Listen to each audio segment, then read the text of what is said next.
It's time for Dodger Baseball. Live from Dodger Stadium, KCAL 9 presents the Dodgers as they take on the Arizona Diamondbacks. Hi, everybody, and a very pleasant Tuesday evening to you, wherever you may be. Welcome to Dodger Stadium, Game 2 of the 3-game series with Arizona. It's the 14th meeting of the year between the two. Arizona has won 7 of the 13, and 5 of the 7 played here at Dodger Stadium. Last night, when the Dodgers defeated Arizona 8-1, that made the so-called magic number reduced to 8. Any combination of Dodger victories and Arizona defeats will lop off 2 more. Meanwhile, last night, when the Dodgers won, that eliminated San Francisco. And when the Giants won in 10 innings, that eliminated Colorado. So the only other team outside of Arizona, the San Diego Padres, they're in Philadelphia, and their magic number is 2. The pitching tonight, Edinson Volquez, the new Dodger, 9-10 with the Padres, 0-1 as a Dodger, 2-2 lifetime against Arizona. On the mound for the Diamondbacks, it will be Trevor Cahill. He's perfect. 5-0 lifetime in his career against the Dodgers. We'll get to the ball game and a whole lot more coming up right after this.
Toyota dealers, we make it easy. Buy the Super Bacon Cheeseburger with 6 strips of crispy bacon only at Carl's Jr. Hi, everybody, and a very pleasant Tuesday evening to you, wherever you may be. We're at Dodger Stadium, Game 2 of the 3-game series between the Dodgers and the Arizona Diamondbacks. The Dodgers trying to change the magic number to 8. They've already eliminated San Francisco. They've eliminated Colorado. Meanwhile, San Diego is in Philadelphia. Their magic number is 2. And, of course, should the Dodgers win tonight and San Diego lose, San Diego would be out of it, and also the Dodger number would be reduced to 6. So we're playing the numbers game now as we work our way into the middle of September. Meanwhile, Arizona, with their lineup, goes this way. Willie Bloomquist will be in left field, Adam Eaton in center, and Paul Goldschmidt at first base. Martin Prado will be at second base. Miguel Montero, as usual, behind the plate. Matt Davidson, who appeared as a pinch hitter last night, gets in the game in a starting role at third tonight. Gerardo Parra in right field. He threw Puig out at home plate last night. DIDI Gregorius will be the shortstop. And the pitcher, Trevor Cahill. On the mound for the Dodgers, Edinson Volquez with a record of 9-11. He is 0-1 as a Dodger. However, his lifetime against Arizona, he beat him earlier this year wearing the Padre uniform, and he is 2-2 in his lifetime. Volquez had, among other things, Tommy John surgery back in 2009. He's from the Dominican Republic. His father a mechanic and his mom was a teacher who worked with the elderly at a hospital. He also has 3 older sisters and a younger brother. So Edinson Volquez at an even 6, 225-pounder, 30 years old, and going to work tonight against Willie Bloomquist. Willie Bloomquist, one of those fellas who is very fortunate in the sense that his first major league home run, he was playing for Seattle, was a grand slam. He hit the jackpot in the middle of July back in 2003. Interestingly enough, that year, he played 89 games, and that was his only home run. So Willie, who's from Bremerton, Washington, went to school at Arizona State. He had a chance to visit with Andre Ethier before the game. Into the windup goes Volquez. Fastball is low, ball 1. Bloomquist checking in. Good, solid, all-around ball player who came up with the Mariners in 2002. He's all played with the Royals, the Reds, and the Diamondbacks. The 1-0 pitch, and that's in for a strike, and the count 1-1. Beautiful evening. The temperature 68 degrees. It was 67 at the start of the game last night. Volquez ready, and the 1-1 pitch on the way. Off speed. Bloomquist way out in front of it, and the count to Willie 1-2. When Willie Bloomquist talks about being a little boy in Bremerton, Washington, one of the things he certainly remembers, a pair of pajamas that his mom bought him. He was about 6. They were a pair designed like a baseball uniform, and that was the beginning of his lifetime in the game. The 1-2 pitch is just off the plate, and a 2-ball, 2-strike count to Willie Bloomquist. Billy, the last 10 games, doing well. He has Adam Eaton hitting back of him. Bloomquist 5-11, and Eaton is 5-8. So not big strike zones. 2-2 pitch on the way. Fastball in there at the knee. Strike 3 called. The fastball at 94. So down goes Bloomquist. 1 away. He can set the Dodgers defensively with the leather. Gonzalez and Ellis, Ramirez and Uribe, Crawford, Ethier and Puig. A.J. Ellis returns to the starting lineup behind the plate, and Edinson Volquez on the mound. Now Adam Eaton, 5'8", but loaded with ability, tremendous desire to succeed. Left-hand batter waiting. Volquez first pitch picks up the outside corner for a strike, and the count 0-1. Eaton batting .261, 3 home runs, 14 runs batted in. He's out of Springfield, Ohio, and went to Miami of Ohio. The next pitch, good late breaking pitch in for a strike, and the count 0-2. So Volquez strikes out Bloomquist and gets out in front of EATON 0-2. Edinson checking, reading Ellis, and the strike 2 pitch on the way. A chopper back to the mound. Easy play to first, and just like that, 2 down here in the first inning, and Paul Goldschmidt coming up. The Dodgers, I guess, couldn't believe it. None of us really could when we were looking closely at Paul Goldschmidt's numbers. You know, he's always worn out the Dodgers. He's hitting .290 with the league. His career numbers against the Dodgers hitting .365. But it's interesting because against the other teams in the National League West, he's really struggled. He gets away from a pitch inside, ball 1. For instance, Goldschmidt hitting only .224 against Colorado, .217 against San Diego, .212 against San Francisco. But boy, he is a big man against the Dodgers. Now the next pitch to Paul, check swing for a strike, and the count 1-1. So Volquez, and the word on him is very simple. Great stuff if he gets it over the plate and throws strikes. Well, he's done it so far to the first 2 hitters.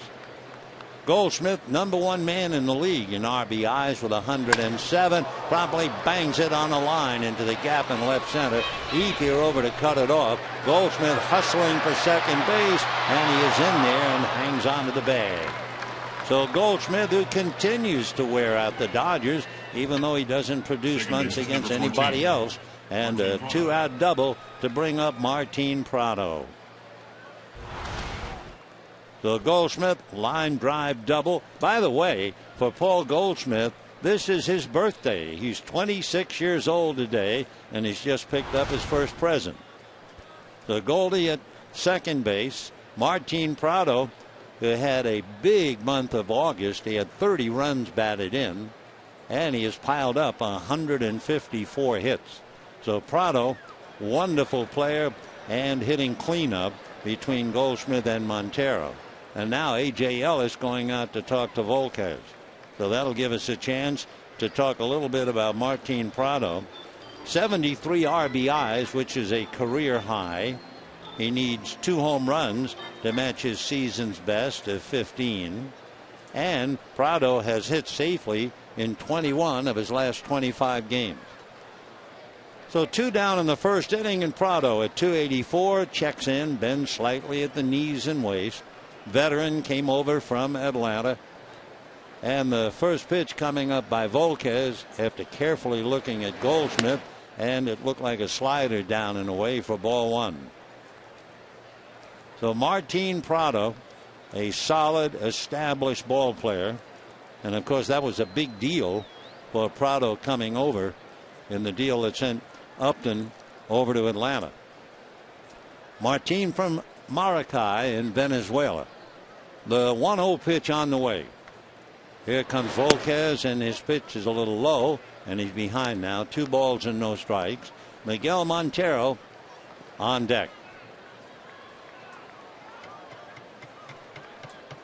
So Paul Goldschmidt with his 30th double, standing at second base.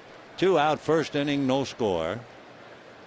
Volquez looking at A.J. Ellis shuffling cards behind the plate. And the 2-0 pitch coming up to Martin Prado. Swung on, hit down the right field line, slicing foul, and well back into the crowd. And the count 2-1. Martin is 6'1", about 190. 30 years old come October. We mentioned about it last night. It's a lovely connection. Martin saying that his mom, when he was a youngster, never missed a game he played in for 15 years. She would sew his uniform. It's a lovely story. 2-1 the count.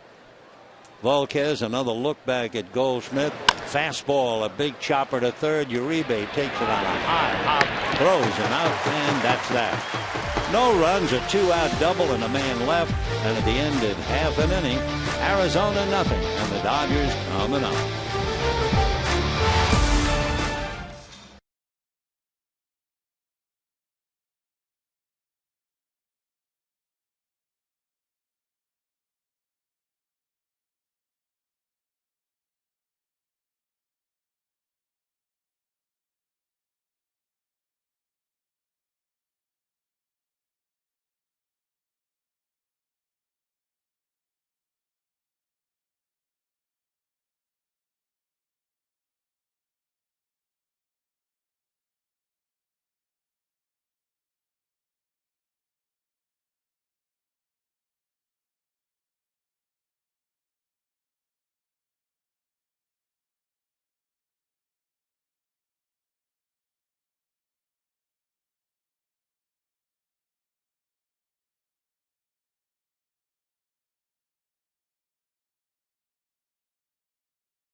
Don Mattingly's lineup, the lineup that exploded last night for 6 home runs and 8 runs. Yasiel Puig opens up in right field, Carl Crawford in left, HANLEY Ramirez at short, Adrian Gonzalez at first base, Andre Ethier in center field, the man of the night, Juan Uribe at third, A.J. Ellis behind the plate, Mark Ellis at second, Edinson Volquez on the mound. On the mound for Arizona, Trevor Cahill out of Oceanside, California. Big fella, 6'4", 225. He is only 25 years old. Went to Vista High School in San Diego and was originally signed by the Oakland A's. Couple of notes about him. Number one, he has always had a wonderful month of September in his career. His first pitch to Puig misses, ball 1. The other good month for him, June, 12-5. In September, he is 14-5. The 1-0 pitch on the way, Puig fouls it off, and the count 1-1. Yasiel, with 110 base hits, has 15 home runs, 34 runs batted in, hitting .343 thanks to some charitable scoring last night, where he got a base hit in the first inning. The 1-1 pitch on the way, Puig takes in the dirt, and the count 2 balls and 1 strike. Some notes, baseball notes about Cahill. Number one, he's very effective first time through the lineup. The opposition hitting just .217. In fact, he's very tough the first 25 pitches. However, after the first plate appearance, hitters are hitting over .300 against him. Puig swings, doesn't get it, and the count 2-2. He is the highest rate of ground outs to air. We mentioned earlier that he is indeed a sinker ball pitcher. Better than 2-1 ground balls to fly balls. He also pays a price, as Puig pays the price, swings and misses, and strikes out. 1 away. The price that Cahill pays, he has 16 wild pitches.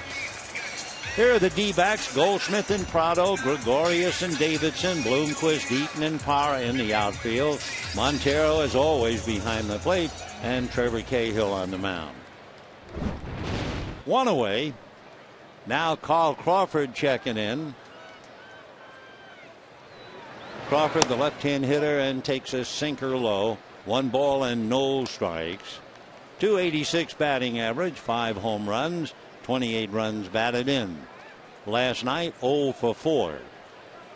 Now the 1-0 pitch on the way, a shot right back and picked up by Trevor. When you're a sinker ball pitcher, you certainly learn to play the position, and that was hit hard, and Cahill made the play. HANLEY Ramirez. So 2 down in the first inning. Hard right back at the left kneecap of Cahill. If he doesn't handle that, he's hurt. But he made a good play. We told you that he's a sinker ball pitcher. One of the things Arizona has not done is give him any runs. HANLEY Ramirez, .343 with 18 home runs, 53 RBIs, 2 for 3 last night. He has a little 5-game hitting streak. So HANLEY checks in, 2 out, bases empty. Cahill ready and delivers, and this sinker is low, ball 1, 1-0. D-backs are only getting him 3 runs a game.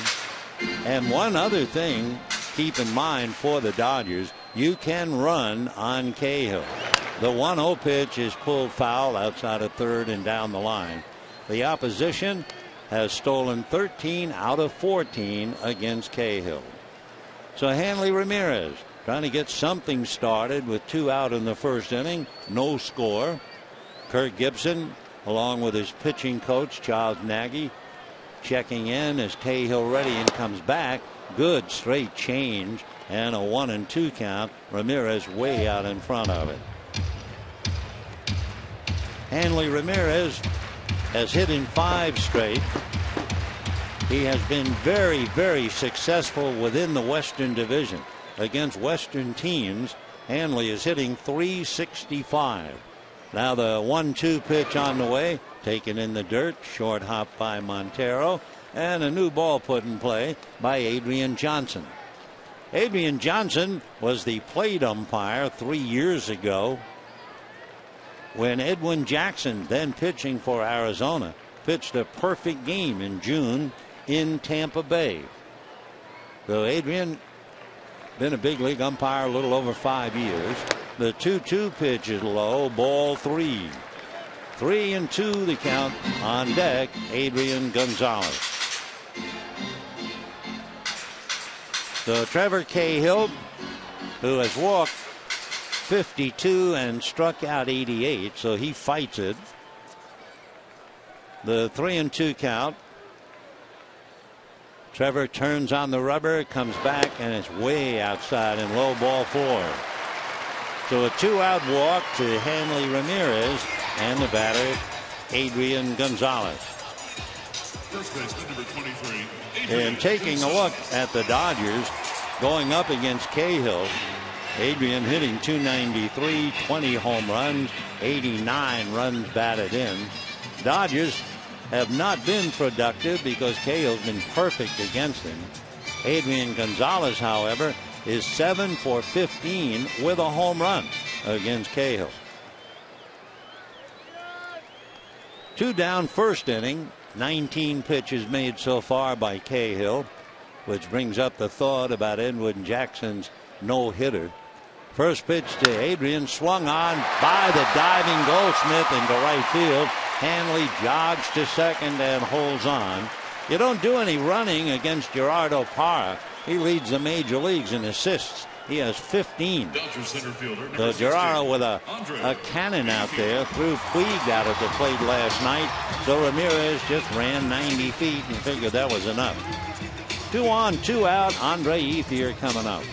To conclude the thought about Edwin Jackson, when he pitched that no-hitter, he made 149 pitches. Andre homered last night to give him 12, 51 runs batted in, hitting .272. So Cahill has just given up a base hit to somebody who hits him hard. Now we'll take a look and see about Andre Ethier facing the right-hander. Cahill set and deals, and the first pitch is low, ball 1, 1-0. Ethier, however, has not had much luck. He's just 3 for 18 against Trevor Cahill. 2 on, Ramirez at second, Gonzalez at first. 2 out, first inning, no score. Trevor looks down to get a sign from Montero. Now the right-hander ready and deals, and that one is in for a strike at the knees, and the count 1-1. Interesting, you would think Ethier, left-hand hitter, likes the ball down. Cahill, basically sinker ball pitcher. You would think Ethier would have a lot more success against just 3 for 18. But it is a tougher game to figure out. 1 ball and 1 strike.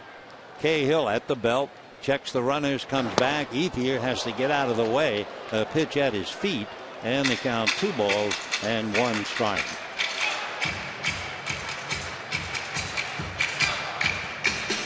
For Trevor Cahill, June was the cruelest month, despite T.S. Eliot talking about April.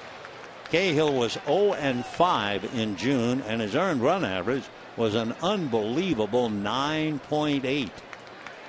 Right-hander ready, checks 2-1 pitch. Ethier fouls it away, and the count 2-2. So Cahill trying to work his way out of a first inning jam.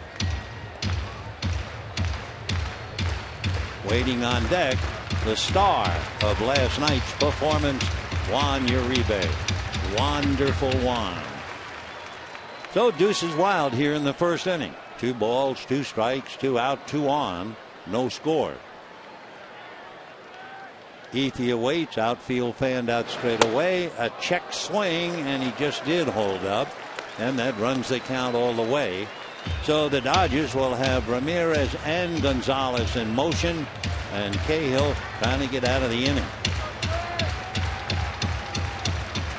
By the way, Uribe on deck is only 1 for 6 against Cahill. All right, 3-2 with 2 down. Cahill wants Montero to shuffle the cards and go through the signs again. And Ethier a little restless in and out of the box. Big sigh set by Cahill as he reads the signs. Runners ready. Runners go, and the pitch is swung on, hit in the air to center. Very playable. Adam Eaton is right there. Adam Eaton out of my hands, and he brings the ball back to the infield. No runs, a hit, 2 left. And at the end of an inning, no score.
As soon as we get a report out of Philadelphia, we'll find out about San Diego. Their magic number starting tonight is 2. We'll repeat the fact one more time. When the Dodgers won last night, that eliminated San Francisco. And when San Francisco defeated Colorado in 10 innings, that eliminated Colorado. So outside of Arizona, the only other team with a shot, and it's a long, long shot, San Diego in Philadelphia, their magic number is 2. Miguel Montero, the All-Star 2 years ago, checks in at the plate, takes a breaking ball strike. Well, San Diego's not going to go quietly. Final score, Padres 8, Philadelphia 2. 0-1 the count to Montero. And the next pitch to him misses inside. And looking at Arizona, they lost 9 of 15 against San Diego, and they really got clobbered by the Giants. They've lost 12 of the 19 with San Francisco. 1-1 pitch on the way, an uppercut swing, foul ball, and the count 1-2. Montero's been with Arizona since 2006, originally drafted by them in 2001. He's from Caracas in Venezuela, but he now lives in Chandler. 1-2 to Miggy, as they call him, Miguel Montero. Volquez ready, and the next pitch is swung on, whack down the right field line, hooking as it goes foul, just missing, though he was all over that pitch and just pulled it a little too much. Nice catch by a man wearing an ETHIER jersey down in the right field corner. For Volquez, a near miss.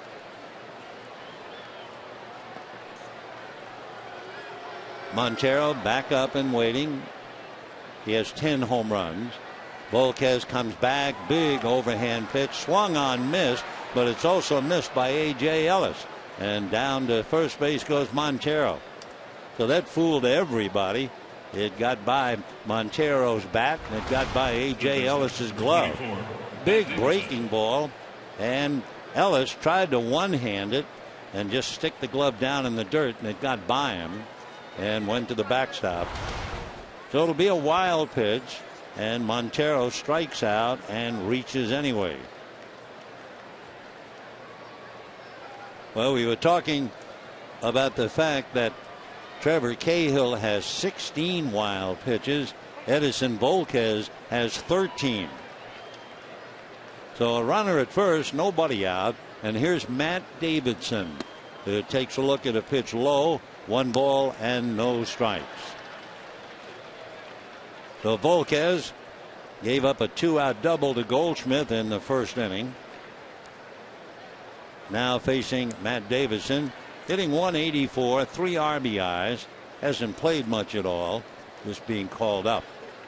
The 1-0 pitch on the way to Matt, and the right-hand hitter hits a chopper wide to third. Uribe down to Ellis. He turns it to first, and the Dodgers come up with a double play. Great effort by Mark Ellis, because Montero legally was coming right in, and Mark was able to straddle him and get enough on the throw to complete the double play. So Ellis able to straddle, turn it, and the Dodgers get 2. So Volquez gets a little help defensively. Another nice look at Mark Ellis leaping over the sliding Montero.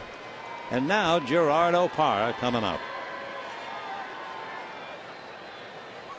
2 down, second inning, no score. Parra in right field last night went 1 for 3 with a walk. Hit another ball right on the button, but he hit it right at Mark Ellis. So the left-hand hitter has a look at a pitch off the plate, and 1 ball and no strikes. Gerardo Parra, who always seems to be involved, very much so, in Dodger D-backs games. The 1-0 pitch on the way, he holds up. It's outside, ball 2. In the history of the Arizona Diamondbacks, there have only been 3 players to win a Gold Glove. Orlando Hudson, the fabled O-Dog, Steve Finley, and Gerardo Parra. He too is from Venezuela. 2-0 pitch on the way. Parra swings, grounds it to first base. Adrian Gonzalez on the bag, and that's that. So down go the D-backs, and at the end of an inning and a half, no score.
A Hispanic Heritage themed Friday night fireworks show presented by Denny's.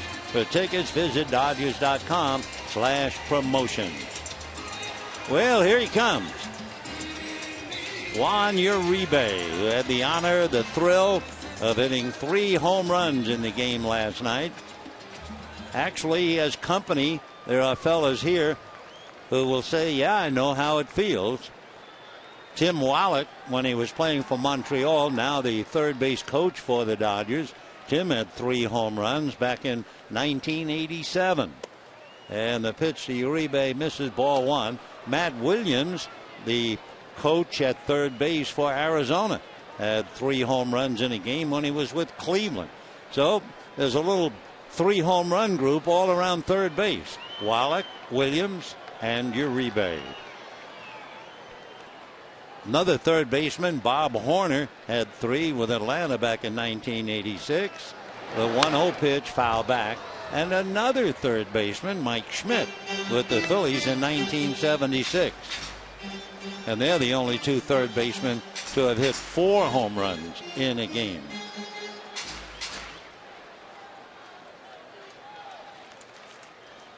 So Uribe waiting, and the 1-1 pitch on the way. Waved at. Pitch was off the plate. 1-2 the count. Uribe hitting .279. 10 home runs. 44 runs batted in. Dodgers were bitterly disappointed, let's face it, in his lack of power for the last 2 years. Remember when they got him, and he takes ball 2. He had hit 24 home runs with the Giants. But in 2 years with the Dodgers, he hit 21. Now the 2-2 pitch on the way, and Uribe shies away. It misses inside. 3-2 to Juan. Uribe earlier in the year was very much of a first ball hitter. He's only walked 20 some odd times, struck out 70, and the 3-2 pitch is in the dirt for ball 4. So Cahill, who walked Ramirez, now opens up the second inning with his second walk. And the batter will be A.J. Ellis.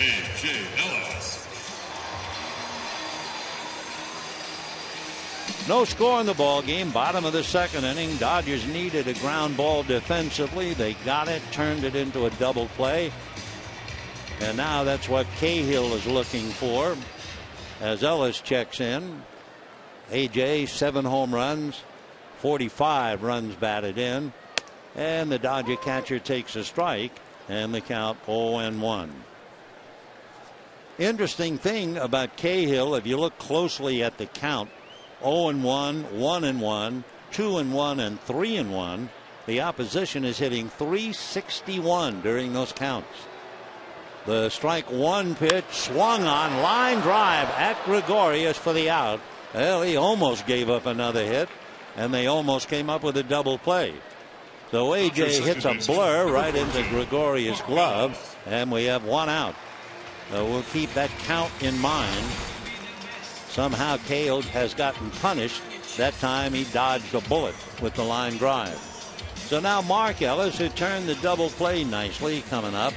Mark last night 0 for 3 with a walk, hitting .269, 6 home runs, 43 runs batted in. Cahill set at the belt. Big right-hander deals in the dirt, gets away. Montero lost sight of it. Uribe is going to hold on because Montero was all set to pull the trigger right at the base of the backstop. Uribe probably would have been out if he had tried to go to third. So we mentioned earlier that we have some wild pitchers out there. For Cahill, that would be his 17th wild pitch. And for Volpe, he's already committed 13 wild pitches. So hold on to your hats with these two. Of course, Wade Miley of Arizona has 13 wild pitches. Patrick Corbin, we're going to see tomorrow night. He has a dozen. Clayton Kershaw has 10. And the 1-0 pitch is looped into right field. Base hit. Power charging, and they're going to hold Uribe on a great throw to the plate. He didn't pick up 15 assists this year without being ready to make that play. And one other thing, you love to do what you do well, and Parra absolutely loves to throw the baseball.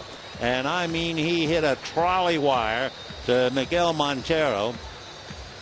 Uribe, with 1 out, wisely was held by Wallach.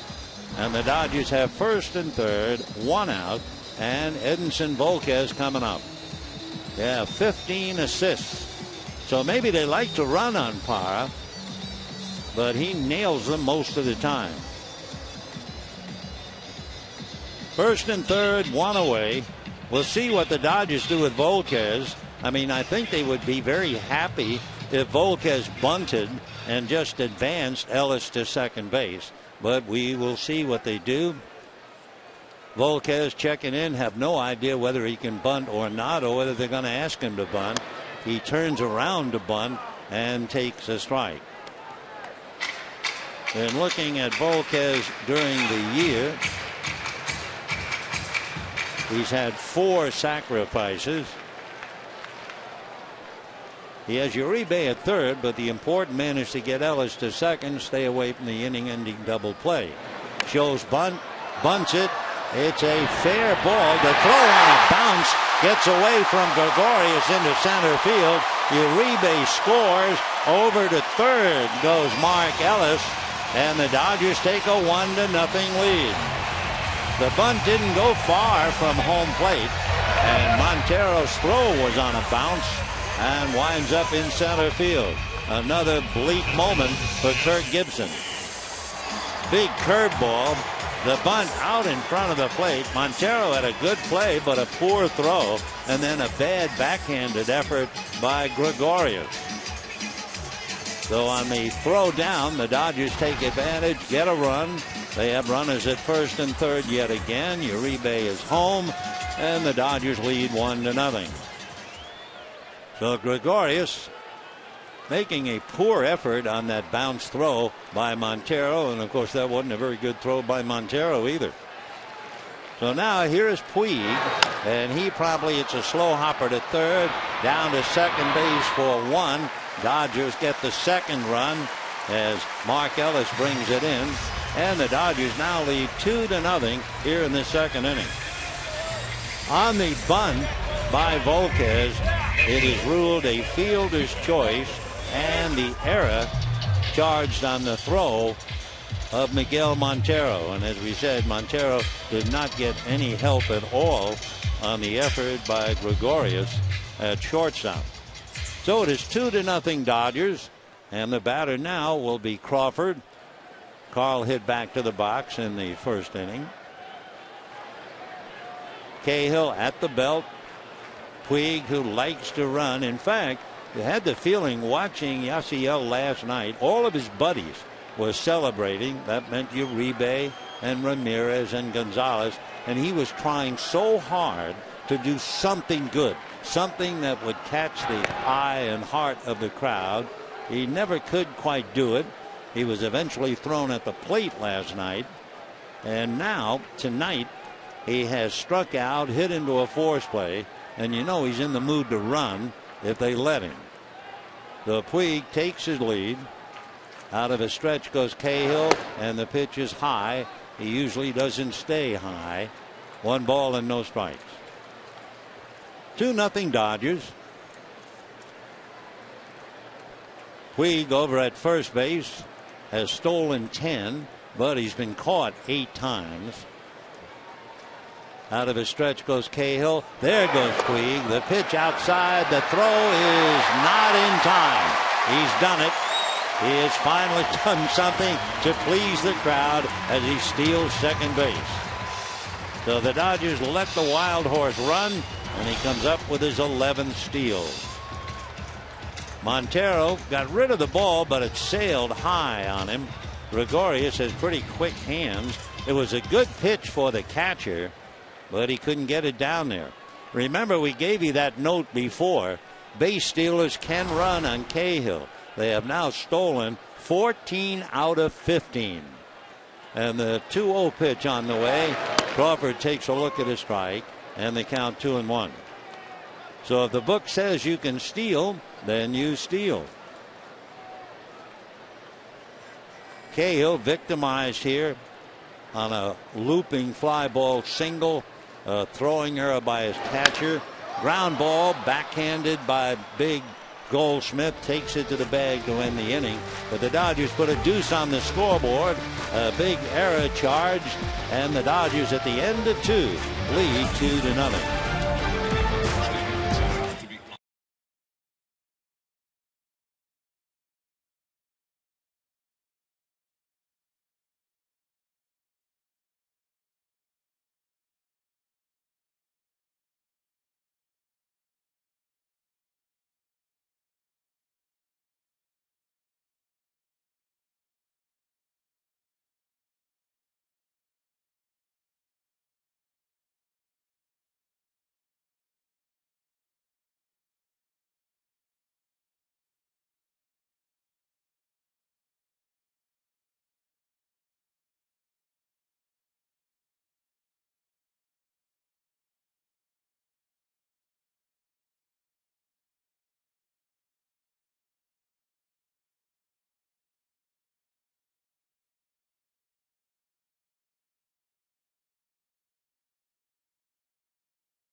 and by Gravity from Warner Brothers Pictures and Theaters October 4th.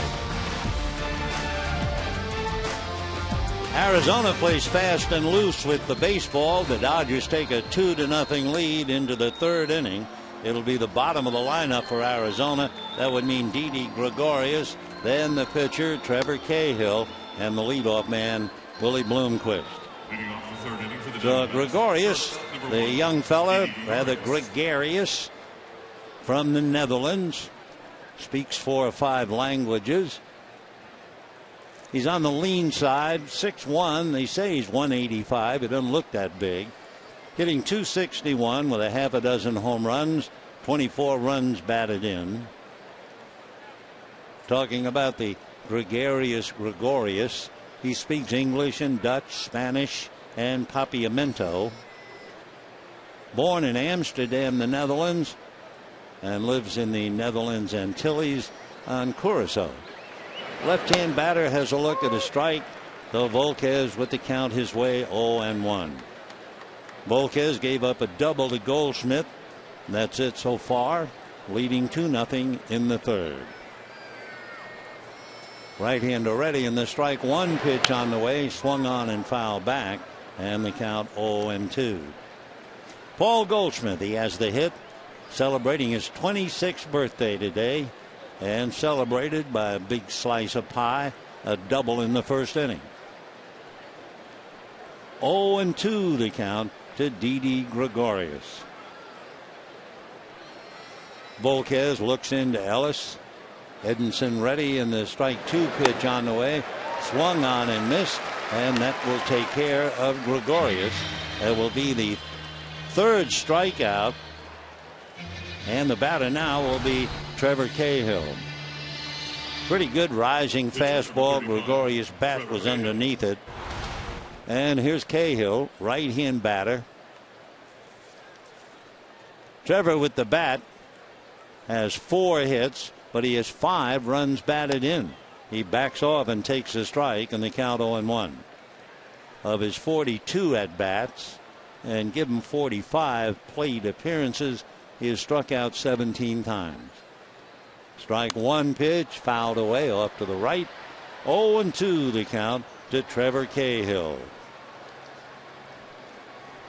Volquez made 25 pitches in the first 2 innings.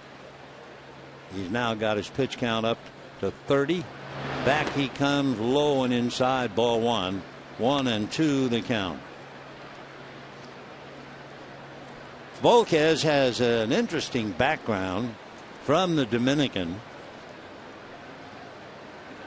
The 1-2 pitch coming up. Edinson delivers, and the fastball in the dirt, and the count 2-2. Among other things, at one time in his career, his name was Julio Reyes, and of course a lot of kids in the Dominican do that.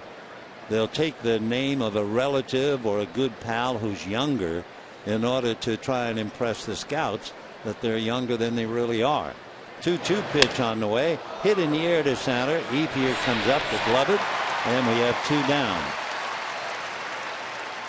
Then Volquez's name became his true name, Edison, Edison, like Thomas the inventor.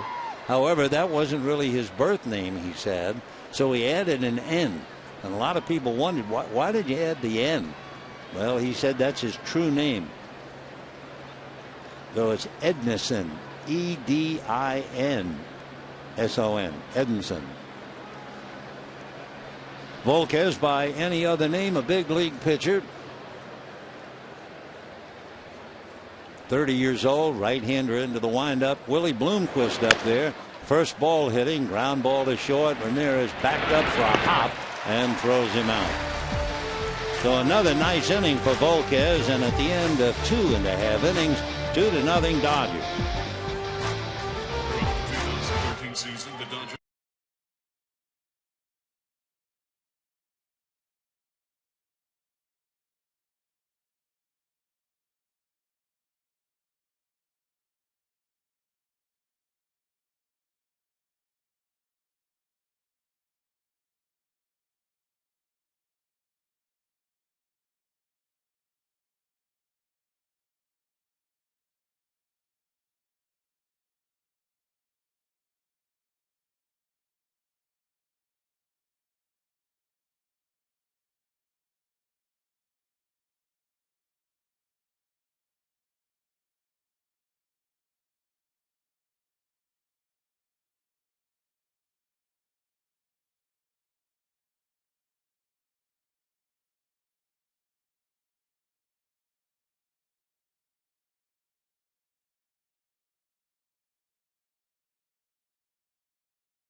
Don't forget the Giants come to town for a 4-game set starting Thursday via Dodger Stadium, and all the action unfolds by visiting Dodgers.com/tickets. Dodgers have had a tough time with the Giants, but what else is new? The Dodgers and Giants have played 12 games, and they've split the 12. The Dodgers have beaten the Giants 4 out of 6 here, and the Giants have beaten the Dodgers 4 out of 6 up there. And for the Dodgers, they have 4 with the Giants at home, and then they have 3 in San Francisco starting on the 24th of September. So 7 left with San Francisco. Here's Hanley to lead it off in the third. Takes the first pitch off the plate, ball 1. Atlanta defeated Miami 4-3. So the Atlanta Braves winning their 87th game. And for Craig Kimbrell, the hard-throwing reliever, he just saved his 46th game of the year. Atlanta 4, Miami 3. 2-0 the count.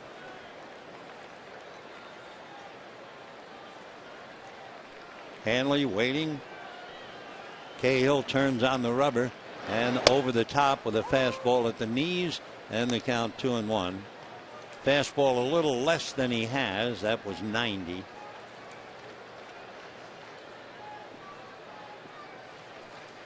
Hanley batting .343, 18 home runs. Cahill works him away, and that runs the count 3-1.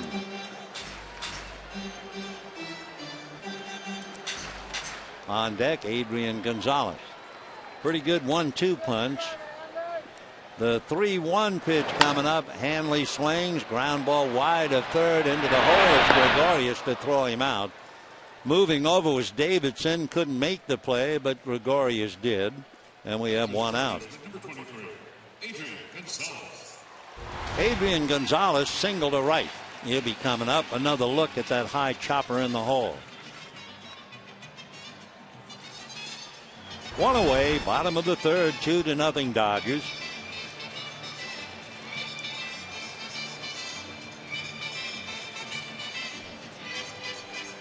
Adrian with a .294 batting average. Single to right in the first inning. Cahill turns ready, and the right hand is first pitch. Off speed, high and away. 1 ball and no strikes. That changeup at 78. So that's a big drop off from his best fastball, about 93. Now the 1-0 pitch on the way, missing for ball 2.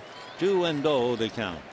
Trevor Cahill, well, among other things, he was a member of Team USA in the Beijing Olympics. They say, although I've certainly never heard a ball player getting this as a nickname, Gonzalez swings, misses, 2-1 the count. They say his nickname, Cahill's nickname, is Pterodactyl, or Dactyl for short. He can't have any gluten or dairy products, and somehow or other somebody figured that out. 2-1 pitch. That's a little low. Ball 3. 3-1 the count. Diamondback sent a very good prospect away, Jared Parker, along with Colin Cowgill and Ryan Cook, to the Oakland A's. And they got Cahill and Craig Breslow. 3-1 pitch on the outside corner. 3-2. Get a lot of different pitches from Cahill. He has the 2-seamer, the 4-seamer. He has a knuckle curve. He has a slider and a changeup. 3-2 pitch, swung on, whacked into right center field. On his horse is Eaton, playing it off the fence. Gonzalez has to hurry for 2. He is sliding and out at second base. Gregorius handling the throw. Nice play out there by Adam Eaton in center field. Playing it off the wall.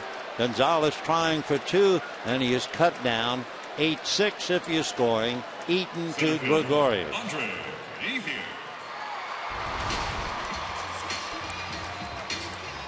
Over to congratulate Eaton for that strong, accurate throw was Gerardo Parra, who knows what a good throw is all about.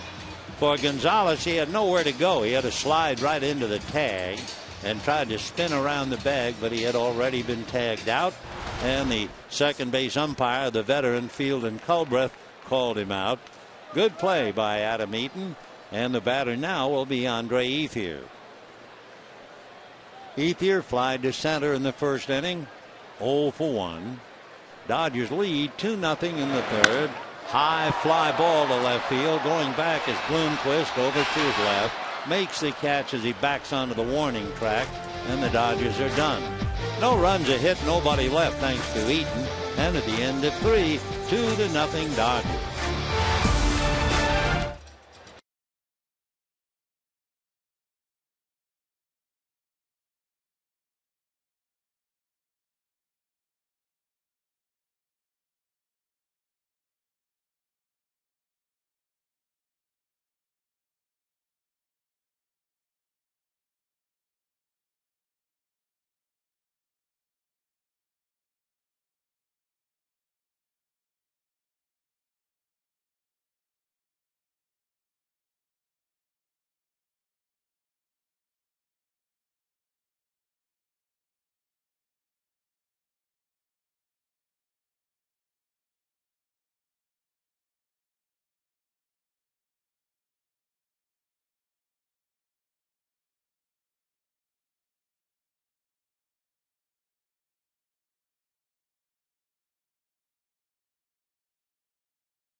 Time for a trivia question. Looking at Juan Uribe, who hit 3 home runs in a game last night, how many players all time do you believe have hit 3 home runs in a game at Dodger Stadium? Well, we'll give you the answer in a little while.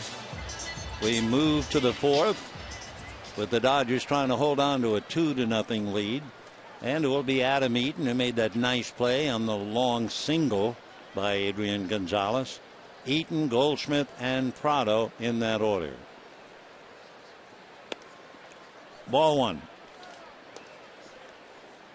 We were speculating last night about what pressure it puts on a pitcher and who is hitting either before or after Eaton. I would think it's tougher if you have the big man hitting in front of him, and then you have to adjust to the smaller strike zone. Paul Goldschmidt is hitting back of him. He's 6'3". But you can imagine if Goldschmidt were hitting in front of him, you'd get accustomed to that big zone, and then Adam comes up, and it's like trying to thread the eye of a needle. Ground ball to Ramirez. 1 away here in the 4th inning. Dodgers lead 2-0. And here's the birthday boy, Paul Goldschmidt.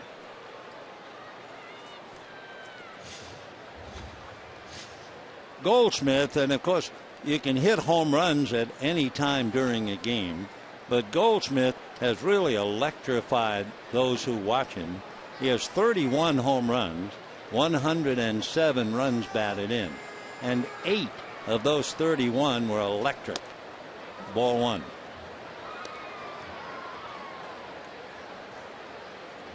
He has 8 home runs that he has hit in the 8th inning or later that have either tied the score or put the Diamondbacks ahead. Ball 2. Just a few days ago, Arizona and Cincinnati, it was typical of him. He came up with the bases loaded in the 8th inning. Grand slam home run. 2-0 to Big Paul. And promptly hangs one into center for a base hit.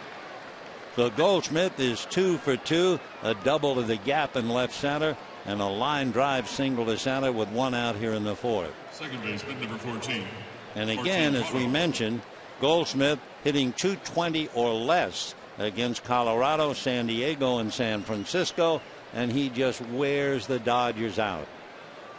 Here's Prado, grounded to third.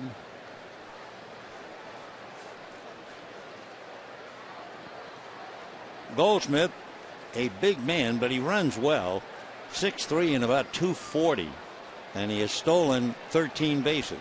Admittedly, he's been caught 7 times.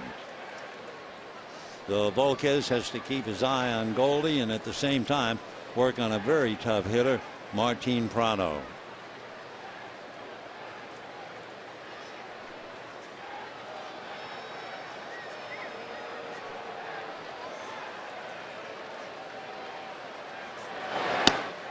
Starts him with a strike. Prado has a look down at Matt Williams. Prado double checking. You wonder about hit and run. Prado has 13 home runs, but he's one of those fellows who walks almost as many times as he strikes out, and he doesn't strike out very much. Prado has walked 42 times, and he has struck out only 48. So you take that into consideration. You have a guy with 13 stolen bases at first, and we'll see if they're thinking about a play. 1 out, 0-1 the count. Goldschmidt holding, pitch in the dirt, that gets away. Ellis has lost sight of it, and down to second base goes Goldschmidt. So again, we talked about wild pitches. If that is a wild pitch against Volquez, it will be his second. It just got away from AJ, who lost sight of it for the moment anyway. So that means 14 wild pitches for Volquez, 17 wild pitches for Trevor Cahill. 1 ball and 1 strike to count to Martin Prado. Volquez looks back and misses outside, ball 2. Mark Ellis trying to do the best job he can of trying to take a step away from Goldschmidt. So he's kind of hanging around. On television, looks like he's right on the bag, but then when you back up and take the regular stop, he's still pretty far away. So Goldschmidt keeping an eye on Ellis. Doesn't have to worry about Ramirez, not with Prado up. And a little dribbler. 2-2 the count. Matt Williams, what a wonderful third baseman he was. Fell victim to plantar fasciitis, the foot injury that has plagued Albert Pujols and put Pujols out of business. It just about finished Matt's career, but he was a wonderful player with the Giants. 2-2 to Prado. On deck, the left-hand hitting Miguel Montero. Hard line drive, backhanded by Uribe. That's a double down the line for a run, and Uribe, who obviously can do no wrong, makes a wonderful play, and a clutch play it is. A leaping backhand stab of a bullet heading down the line. You know, Uribe will catch a headline, of course, when you hit 3 home runs in a game. You don't get the headlines for day in and day out playing your position exceptionally well. That's what he's been doing. He has been playing a really good third base. So 2 out, and here's Montero. Ball 1. Montero struck out on a wild pitch and reached in the second inning.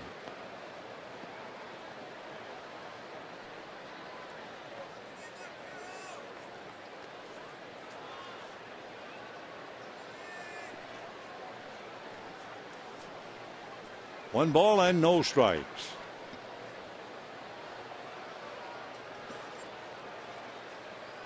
Ball 2. Montero's from Venezuela and doing a little early homework for the Giants in looking at their swollen roster that they will bring here. Quite a few of their players, especially the young ones, are from Venezuela.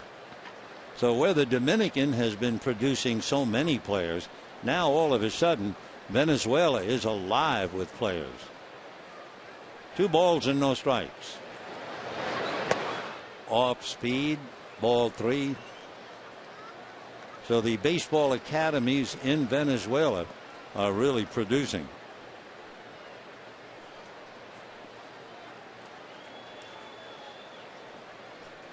Volquez with Goldschmidt at second, leading 2-0. 3-0 pitch on the way. And as a hopper by the diving Uribe into left field, Goldschmidt, as we said, runs well, beats the throw from Crawford. So the Arizona not to be denied, and they let Montero swing 3-0, and he gets a base hit with a rookie hitting back of him to drive in the run. Pitch was ball 4, and Montero went down and just slapped it the other way. So Miggy a base hit, run batted in. Goldschmidt, the birthday boy, carries it in, and it's 2-1 in favor of the Dodgers. Goldschmidt's reaching second on the wild pitch. So Volquez saved by Uribe, but he couldn't save himself. And now here's Matt Davidson, the right-hand hitting third baseman. Ball 1, 1-0 the count. Davidson getting a look. That's all a young player can ask for. And now that Arizona has the time pretty much to look at young players, figures that Davidson and Chris Owings, among others, will get some playing time, so the front office can really check him out. Matt fouled that away. 1-1 the count.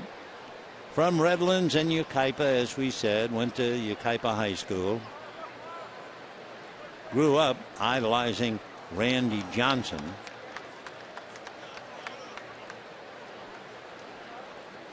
First round pick, so he got a lot of money when he signed.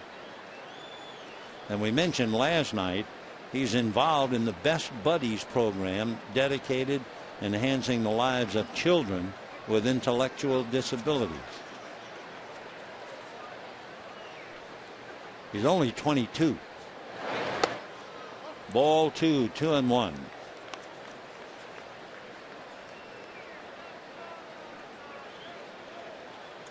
Edinson Volquez leading 2-1. We're in the 4th inning.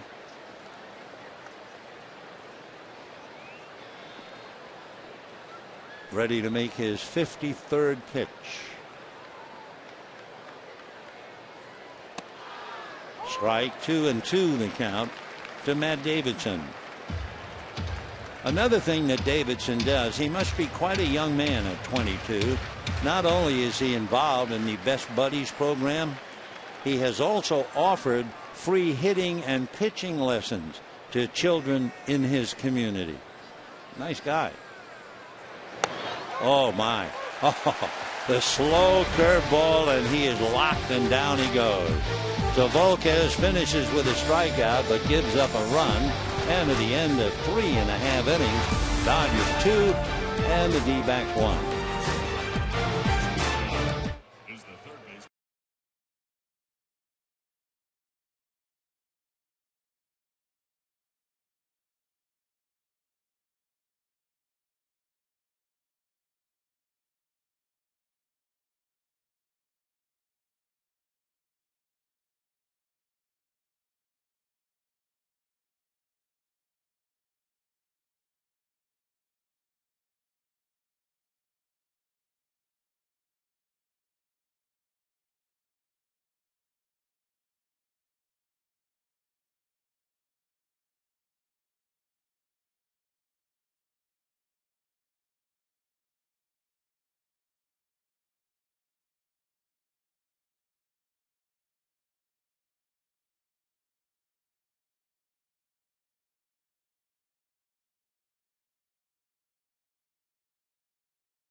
Dodger Baseball on KCAL 9 is brought to you by your Southern California Lexus dealer, who invites you to test drive a luxurious Lexus today.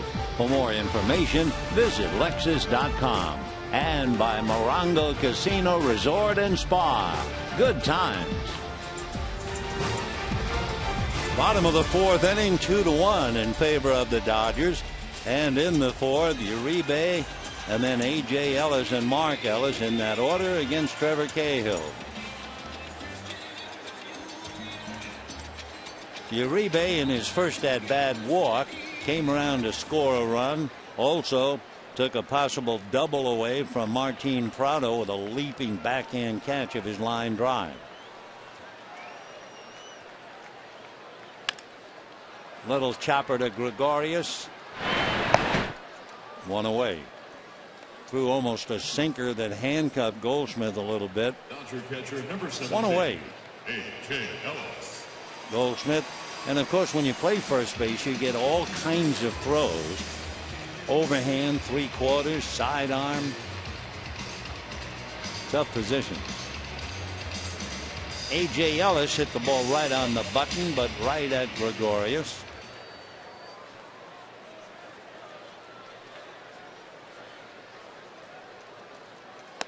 And ball one. No, make it a strike. In there. 0-1 the count. Cahill has a record of 6-10, but he's only won one game at home this year. One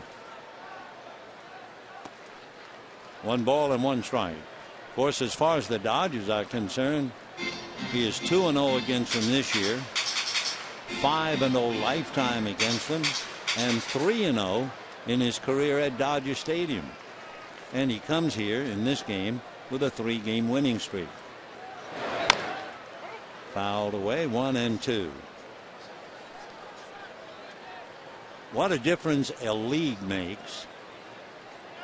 When Trevor Cahill, who's working on A.J. Ellis, when Cahill was with Oakland within the division, he went 20-11 against the American League West in the dirt. Comes over here for Arizona in the National League West. He's 14-12. Not the dominant figure at all.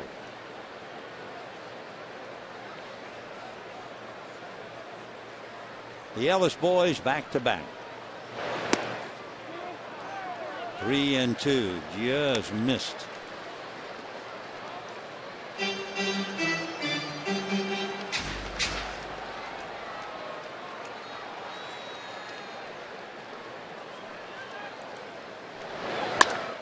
Ground ball to Gregorius, who bobbles, recovers, drops it, and loses the play.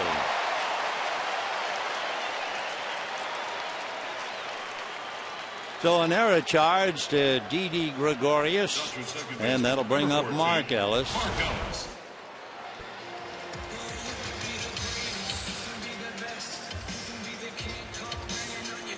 Two errors committed, the other one by Miguel Montero.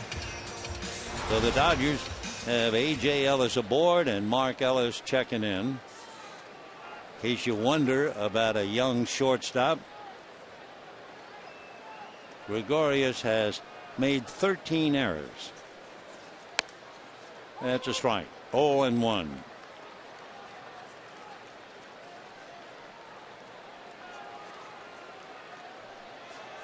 Cahill's pitch count up to 56.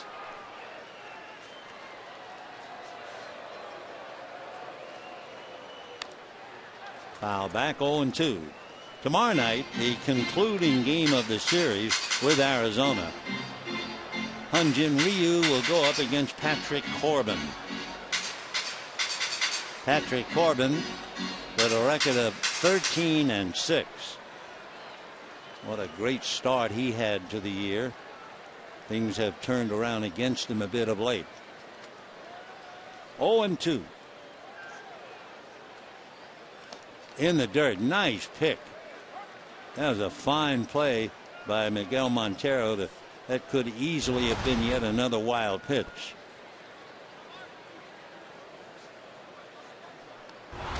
One and two as Miggy settles back into his crouch. Takes a look over at Gibson. They're thinking about pitch out.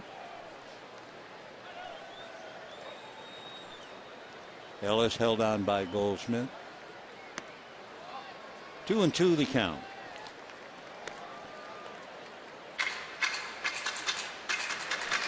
Waiting on deck, Edinson Volquez, who bunted in the second inning, and that helped the Dodgers get a run thanks to the error. 2-2.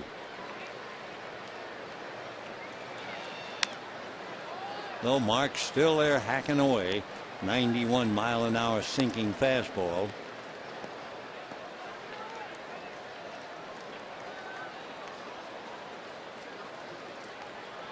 You have a pitcher like Cahill throwing sinkers in the dirt a lot. New ball put in a lot. You wonder if they've ever kept track of how many balls he's used in a game. Drive to right. Power is right there. So 2 down, and Volquez will be coming up. That's the old story they've told for many, many years about the St. Louis Browns. They were bordering on bankruptcy anyway. And in the last game the St. Louis Browns ever played at home, and then the franchise moved, they were down to 1 baseball. They had used all the others.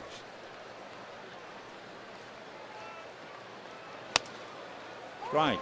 0-1.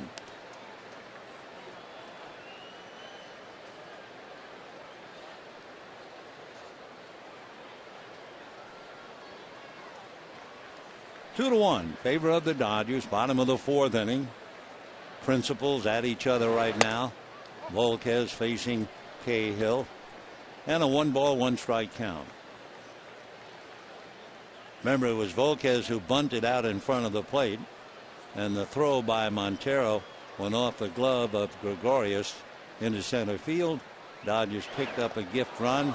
That's hacked at. 1-2 the count.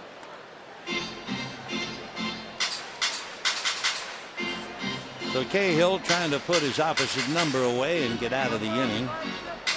A.J. Ellis anchored at first base. The last thing he wants is to make the 3rd out, so they'd have to start the next inning with Volquez. Well, the Cubs beat the Reds yesterday, and the Cubs have beaten the Reds today. Big breaking ball. He quit on it, and it's strike 3 call. The Cubs beat the Reds 9-1. 2 straight for Chicago over Cincinnati, and it's 2-1 here at the end of 4.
Come for 4 Thursday, Friday at 7 on Prime, Saturday at 6, and the final game of the homestand that will be Sunday with the Giants at 1 o'clock on Prime.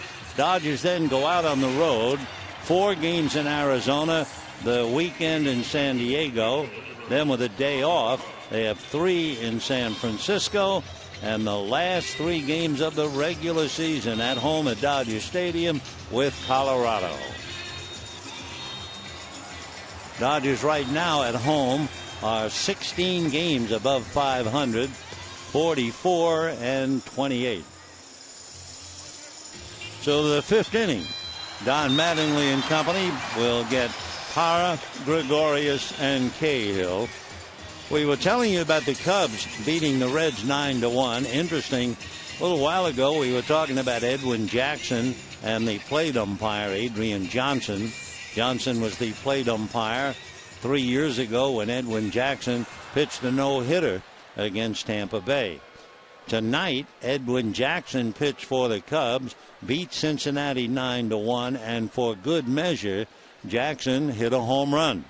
Cubs pitchers, in the month of May, it was a merry month for the Cub pitchers with the bat. They had 19 RBIs that month. I have another report on the San Diego game. That's ball 1 to Parra. The Padres won 8-2 at Philadelphia. Andrew Cashner went to 9-8 with the win. Better than break even on a club that is 11 games under the 500 mark. 2-0 the count. Parra grounded to first, 0 for 1.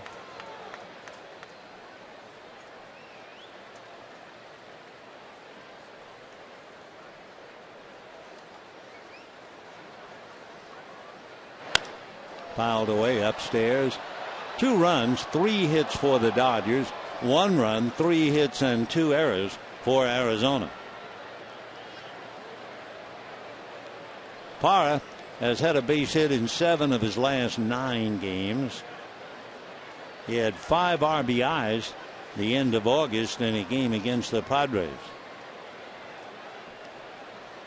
2-1. Ball 3.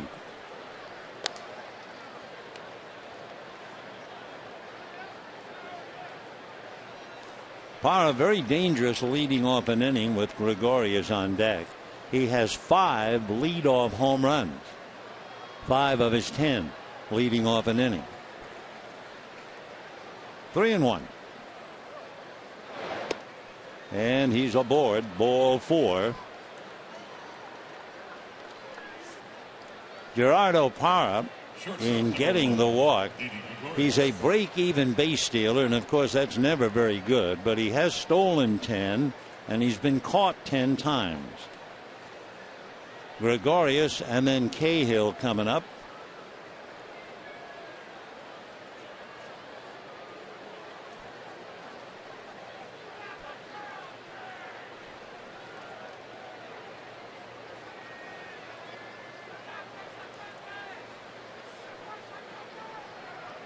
Gregorius struck out 3rd inning, 0 for 1. Hitting .260. High drive into deep right field. Puig just watching that thing go halfway up the pavilion. Whoa. DD Gregorius hits a bomb to right, and Arizona has turned the game around and taken a 3-2 lead. Gregorius' 7th home run. He now has 26 runs batted in, and I'll tell you what, there was no doubt about it. He looks like a skinny shortstop, but he hit that thing like a big guy. And I mean, Volquez knew it right away. Take a look.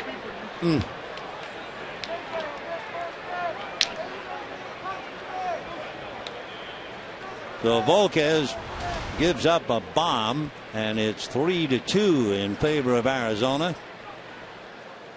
The batter now will be Trevor Cahill, feeling much better about things.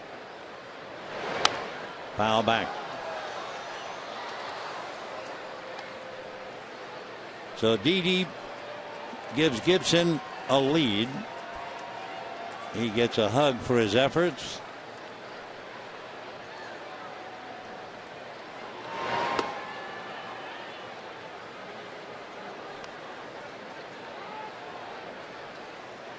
1 ball and 1 strike the count to Cahill, who flied to center in the 3rd inning.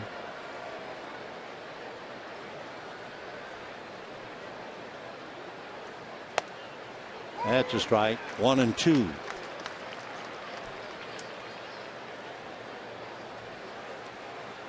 When the Dodgers come up in the bottom of the inning, Puig, Crawford, and Ramirez. Down he goes.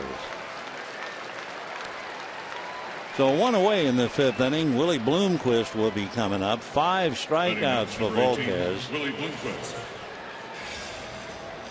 Bloomquist struck out, grounded to short, 0 for 2.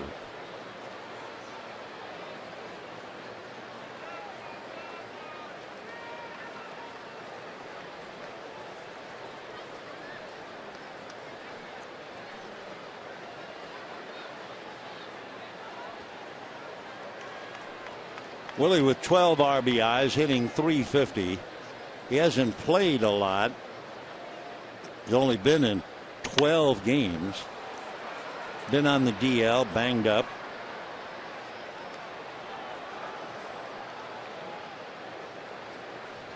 Most recently, he was on the 5th-day disabled list. He had a left-hand commission. He began the year with a strained right oblique. So it's been a very forgettable year for Willie Bloomquist. Comebacker. Volquez makes the play. 2 down. So in the inning, he walked Parra, gave up the bomb to Gregorius, strikes out Cahill, gets Bloomquist. Gregorius, meanwhile, sitting quietly, enjoying the after effects of that monstrous home run. And now Adam Eaton hit back to the box, grounded to short, hitting .258. Eaton 0 for 4 last night, and you wonder when he's going to try to lay down a bunt. Ball 1. Eaton is another fellow who has not played a lot. They lost him for a good portion of the year. In fact, this is only his 50th game. 1 ball, no strikes. Fouled away. 1-1.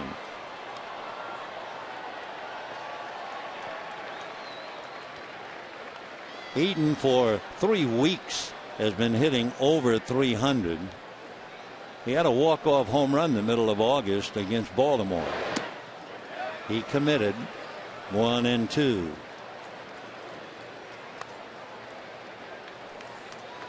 He was on the DL when the season began. He had a strained left elbow.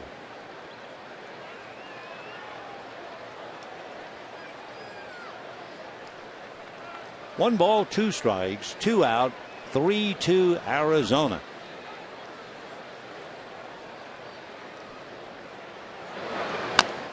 Little nubber, fair ball. Ellis makes the play.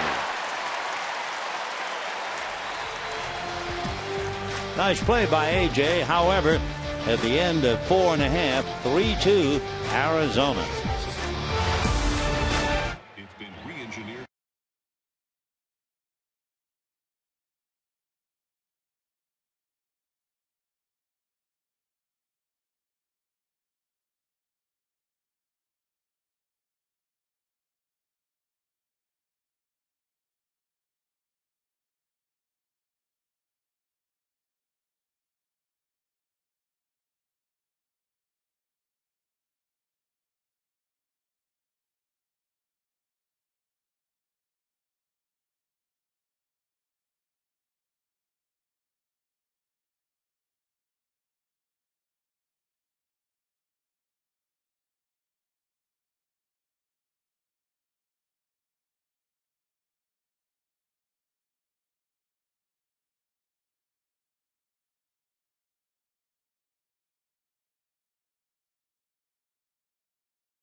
Dodger Stadium next season and become a 2014 season ticket holder.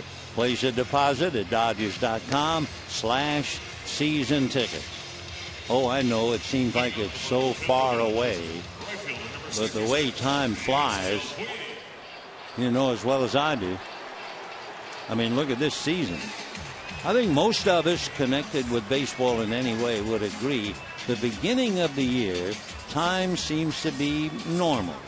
And then you get to the All-Star break, and as soon as the All-Star break is over, it seems like it's September. And of course, there isn't a man down there in either dugout, in any major league dugout, who is 100%. Puig, first ball swinging, pop fly, a trio out there, easy play for Eaton. One away. So for Puig, 0 for 3 tonight. He was 1 for 4 last night, then 1 hit, very charitable. And he's had a walk, and he was thrown out at the plate. So 1 away. Crawford hit back to the box, grounded out, 0 for 2. For Cahill, it was a victory to get the leadoff man, because he's been hurt by the opponent's leadoff hitters and the meat of the order. The number 1 slot leadoff man hitting .311 against him with 2 home runs. And then the numbers 3, 4, and 5 really eat him up. Another fly ball to Bloomquist. 2 down. You get into the power hitters against Cahill. The number 3 hitters have roughed him up for a .385 batting average. The number 4 hitters hitting .310, and the number 5 hitters .365, and collectively the 3, 4, and 5 hitters have roughed him up for 9 home runs.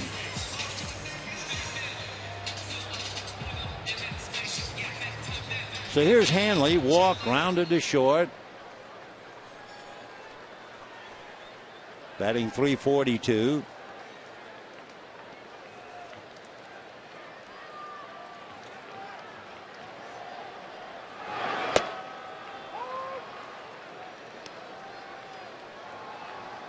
Oh, and 1 to count.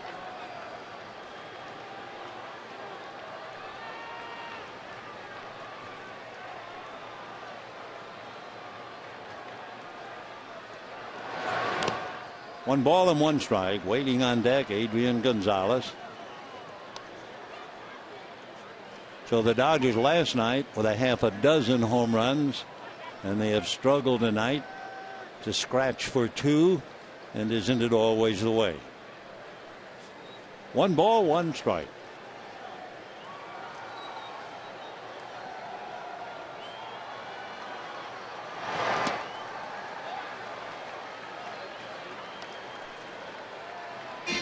Two and 1 to Hanley Ramirez. Hanley very happy at home, hitting .336 here at Dodger Stadium, and overall .342. 2 and 2. Of his 18 home runs, he's hit 8 here.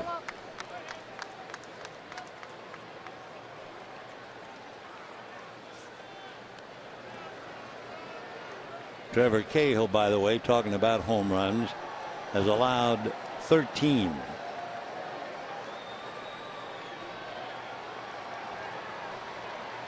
Two balls, 2 strikes. Fouled away. Still on the subject of home runs for Arizona, Randy Delgado, who was punished last night, has now allowed 20 home runs, but he has company. Wade Miley has also given up 20. Trevor Cahill trying to win his 7th. More importantly, trying to remain perfect against the Dodgers. 2-0 this year, 5-0 in his career, and for good measure, 3-0 here at Dodger Stadium.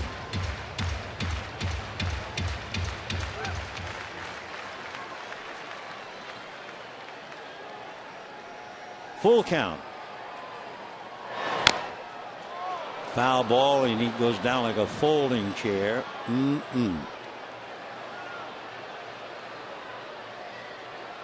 So timeout. Hanley hurt by the foul ball.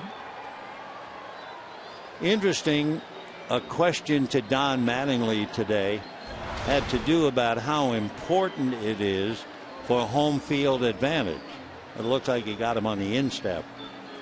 And Mattingly said it's nice to have a home field advantage, but he said, for instance, if Hanley Ramirez had a slight ham pull, would I rather play him in order for home field advantage and risk losing him for the postseason? He said, I don't think so. And of course, that comes to mind when you see Hanley hit by the foul ball, but obviously a sense of relief for Mattingly as he goes back to the dugout. 3-2 the count to Hanley. 2 out, bottom of the 5th. 3-2 Arizona.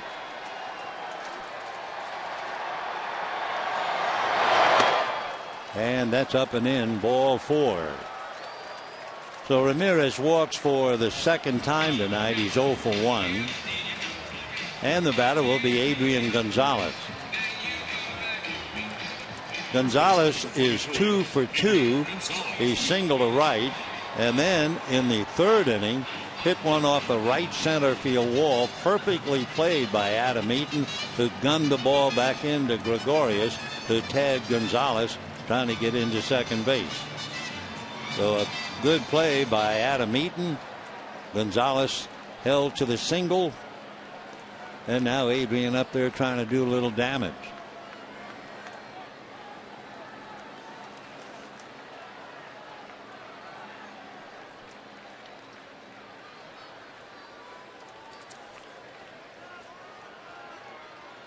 Trevor Cahill and Adrian Gonzalez. Gonzalez was hitting .467. He's 9 for 17, better than .500 against Cahill, and 1 home run. And I'm sure they both know it.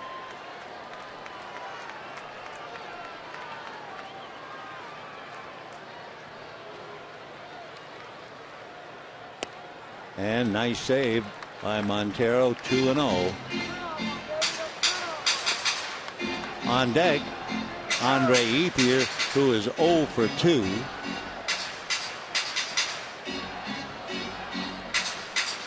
Andre Ethier against Trevor Cahill has not had success. He's 3 for 20. So a big difference between Adrian Gonzalez and Andre Ethier. That's a strike. 2 down, 5th inning. 3-2 Arizona. They've beaten the Dodgers 7 of 13, and they've also won 5 of the 7 played here. And ball 3. So it could be Cahill very much deep in thought about the difference between Adrian Gonzalez and Andre Ethier.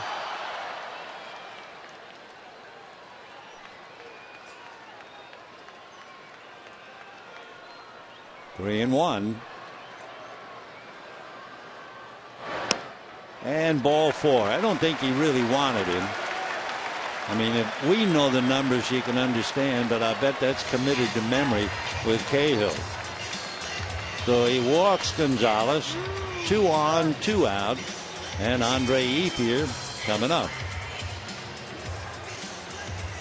Charles Nagy going out to the mound, trying to help Cahill through a little bit of trouble. Puig fly to center, Crawford fly to left. Then pitching carefully, went 3-2 and walked Ramirez. Came right back 3-1 and walked Gonzalez. But considering that Gonzalez has worn him out and Ethier hasn't put a dent in him, you can understand his thinking. And we'll see how it works. Ethier 0 for 2.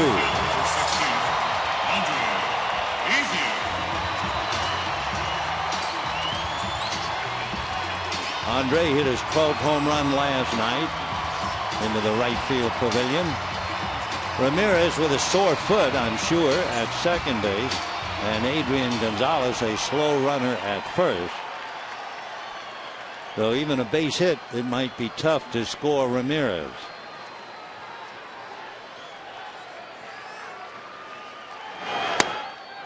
And ball one.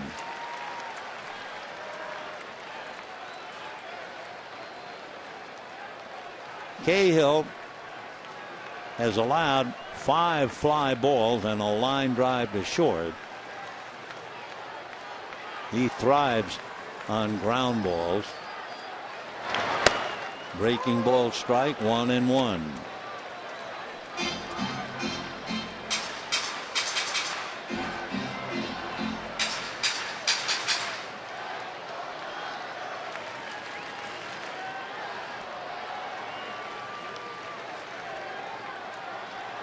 One ball and 1 strike. And that's going to be hit down the right field line. Parra coming over. He's not going to catch it. 1 run will score. They will stop Gonzalez on a long double by ETHIER, and the Dodgers have tied it up. So the best laid plans of mice and men and Trevor Cahill, as he pitched around Gonzalez, who wears him out, goes after a hitter he has gotten out most of the time, and ETHIER instead doubles to tie up the game. Gonzalez stopping at third, of course. No way he's going to score on a double from first. So the 2 walks finally burning, and now here comes Juan Uribe. Josh Colmenter gets up in the bullpen for Arizona.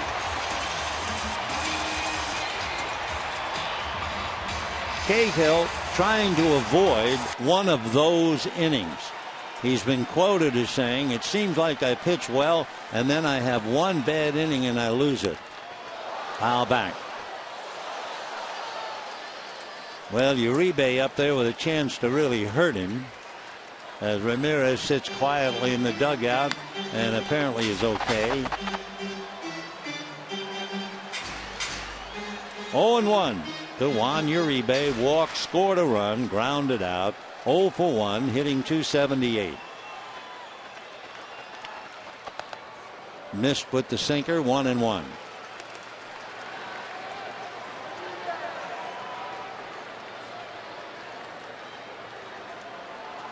Cahill struck out Puig and struck out Volquez, but he is certainly not overpowering.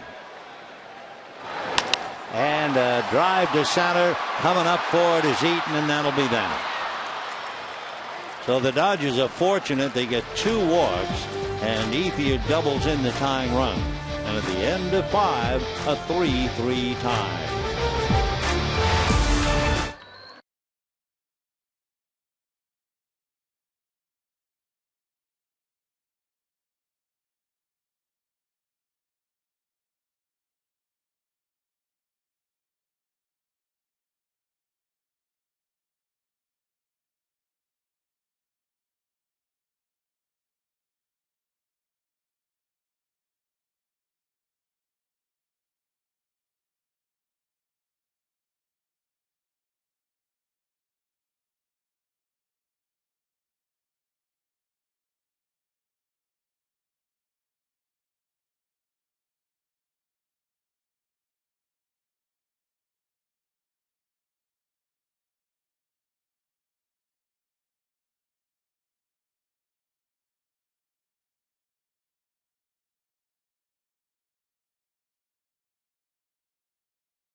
to the mound, not only pitched a shutout 5-0 over Cincinnati, he was a 20-game winner for the first and only time in his career. He wasn't through. He went on for 3 more shutouts to give him 59 consecutive scoreless innings and the record-breaking Drysdale's mark. But even then he wasn't through. In his game against the New York Mets in the League Championship Series, he went 8 more innings for 67, but that's unofficial. He finally gave up a run in the 9th inning. Let's go back to this one.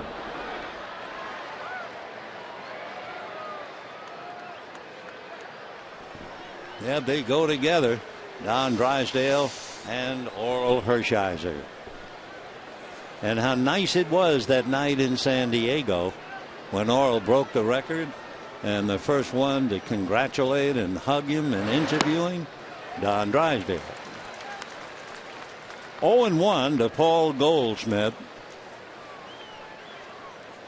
Goldie has a double and a single on his birthday. He's 26, so he continues to wear the Dodgers out.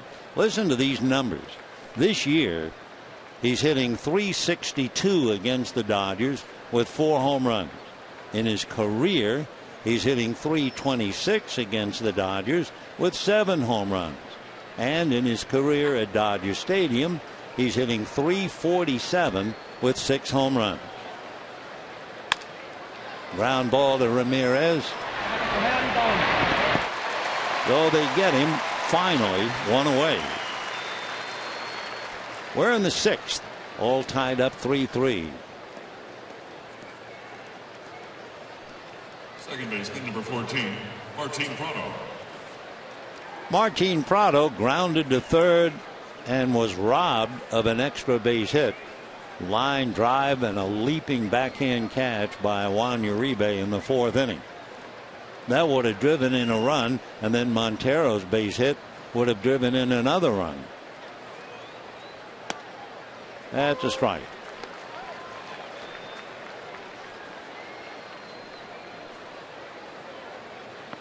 Martin, 13 home runs, 73 runs batted in. Ground ball, back of the bag, fair ball. Wow, what a nice play by Uribe to get so much on that throw, even though he was off balance and staggering in foul ground. Boy, he has really been something. And Uribe over to give him a little fist to fist. I mean, there was a lot on that throw and right on the money. Amazing. I mean, amazing after looking at him for 2.5 years. What a totally different player he is. So 2 out. Here's Montero, struck out, hit a 3-0 pitch that looked like it would have been ball 4 for a base hit to left field to drive in Goldschmidt back in the 4th inning.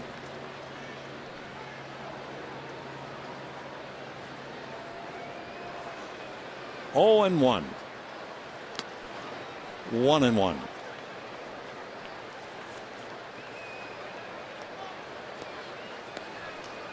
Montero was struggling coming into the game.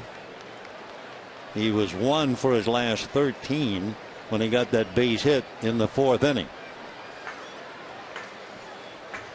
Breaking ball in there. Of course, that's typical Kirk Gibson. He played the game. He knows when you're in a slump. So he's trying to help Montero. He was 1 for 13 and he gave him the green light, 3-0. And sure enough, he got the base hit to drive in a run. 1-2. 2-2.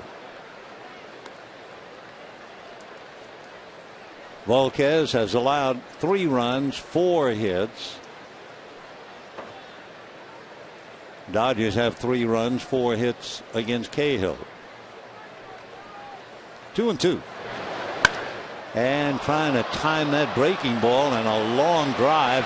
Puig running to the wall makes the catch. Montero will not come any closer to hitting a home run. Towering fly ball on a hanging curveball, and Puig just had enough room and height. And we're heading for the bottom half of the 6th, 3-3.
Dodger Baseball on KCAL 9 is sponsored by the Super Bacon Cheeseburger with 6 strips of crispy bacon only at Carl's Jr.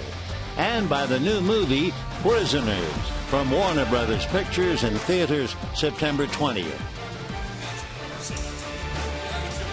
Here are the starters tonight, and they're dead even as far as the score is concerned. Just about the same with pitches. As far as hits are concerned, they're tied up in that. And Volquez has a little bit of an edge. 5 strikeouts to Cahill's 2, and Cahill a little bit on the wild side, 4 walks.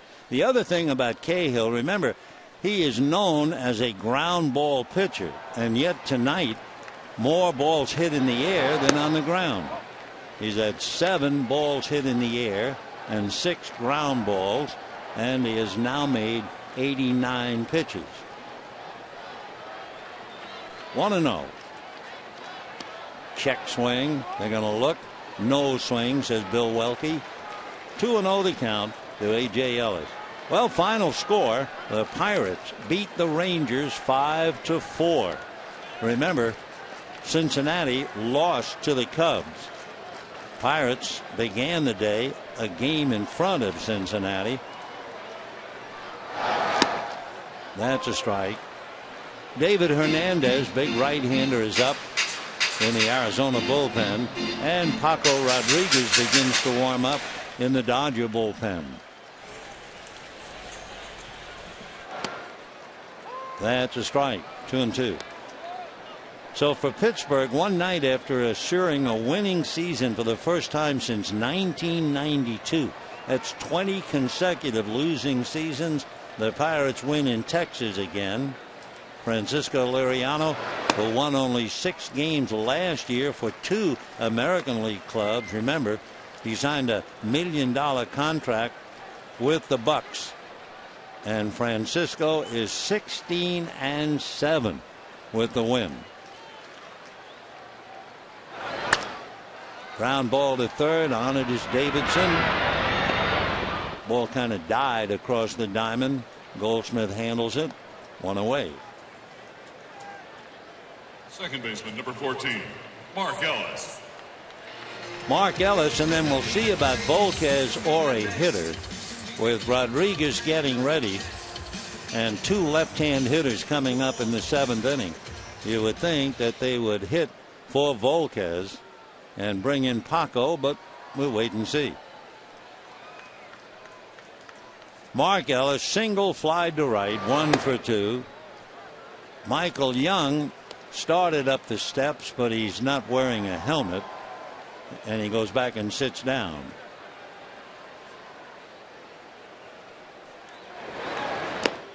Two and 0.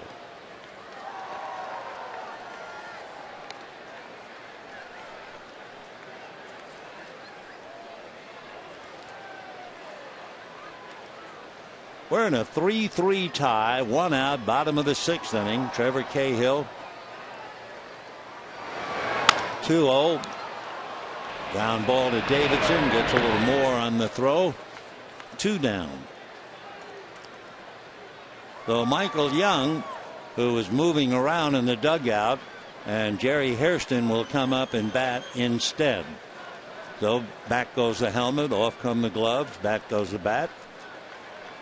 And Hairston will now bat. Pitch hitting for Volquez, number 6, Jerry Hairston Jr. So Jerry Hairston coming off the bench. He's had that tough assignment all year long. Overall batting average .231. He does have 7 pinch hits and 4 runs batted in.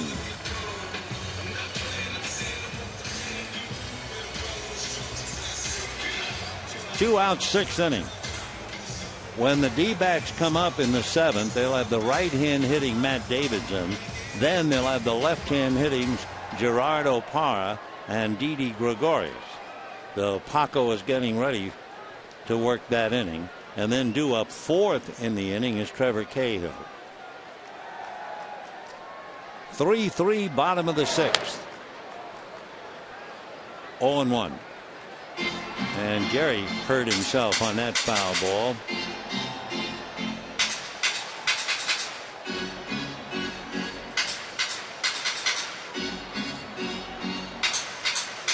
0-1.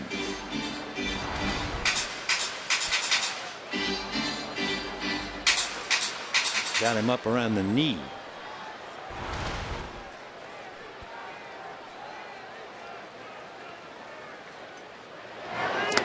In the dirt. 1 ball and 1 strike. Trevor Cahill with a record of 6-10, but he is 5-0 in his career against the Dodgers.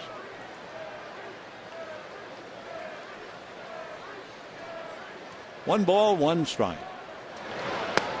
Ball 2.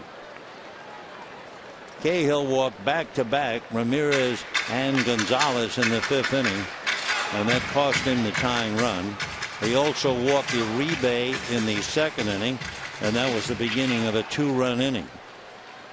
So he hadn't walked a lot, but he's been hurt by the base on balls. And a drive to left down the line, hooking and goes foul. Jerry has 2 home runs this year. 2-2.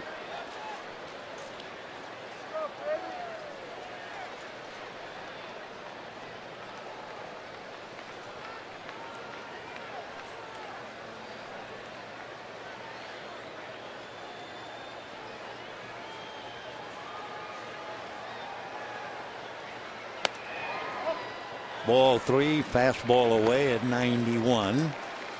So a full count to Hairston. On deck, Yasiel Puig. Puig 0 for 3 tonight. Hoping Hairston will save him a lick. Nope, popped it up. Going out to get it is Prado. Coming in is Adam Eaton, but it's Prado. So the Dodgers go 1-2-3, and at the end of 6, we have a 3-3 tie.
A reminder, MLB TV celebrates 11 years. Keep up with the pennant races and catch the rest of the season in high-definition quality. Watch every out-of-market game live on more than 350 mobile and connected devices. Visit MLB.tv today. Paco Rodriguez, as advertised, coming in out of the Dodger bullpen after Volquez went 6 and walks out having allowed 3 runs and 4 hits. Volquez made a total of 80 pitches and just did get away in the 6th inning. That hanging curveball, in Montero hit what they used to call a paint scraper in right field, and Puig was able to reach up and make the catch, and for the Dodgers that was a pretty good sign. It was time to get Volquez out of there. So now we'll see about Paco as he faces Matt Davidson. Davidson, the rookie third baseman, hit into a double play and struck out. 0 for 2. Ball 1.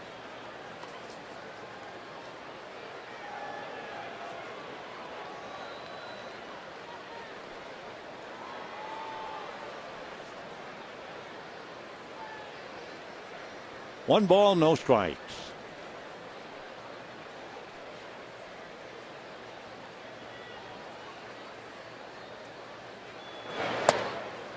That's off the plate. 2-0 the count. Dodgers get Belisario up in the bullpen to back up Paco.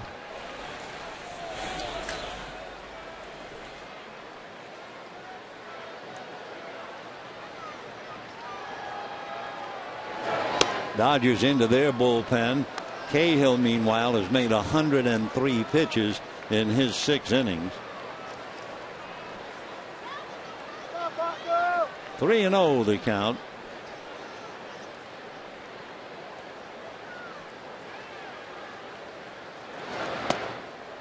In there, 3-1. We told you that Pittsburgh won. They're 1 game back of St. Louis, and the Cardinals beat the Brewers 4-2. Though St. Louis remains 1 game in front of Pittsburgh and 3 games in front of the losing Cincinnati Reds. Shelby Miller bounced back. Remember that line drive that Carl Crawford hit off his elbow in St. Louis? Well, Shelby came back and won his 13th tonight. 3-2. Slow breaking ball. Strike 3 called. That's the second time tonight that Matt has been frozen on that same slow curve. Volquez did it to him in the 4th inning. So a big league late breaking pitch, 1 away. The batter now, Gerardo Parra, grounded out and walked, and then Gregorius hit a Babe Ruth type home run to right field.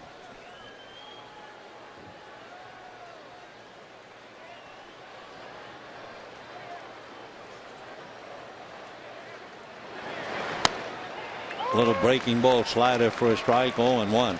In that Cardinal victory, Matt Carpenter, you know, the Cardinals leadoff hitter, he not only scored his 114th run, he leads the National League by a bunch, but he also knocked in his 70th run as a leadoff hitter. So the Cardinals have quite a ball club. They've just won their 84th game. Pittsburgh won their 83rd, and for good measure, Atlanta won its 87th. Dodgers trying to win their 85th. 0-2 the count to Gerardo Parra. 7th inning, 1 out, 3-3 tie.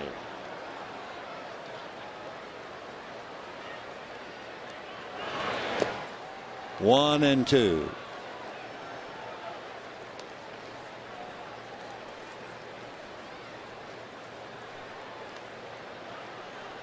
Parra with 10 home runs, 41 runs batted in.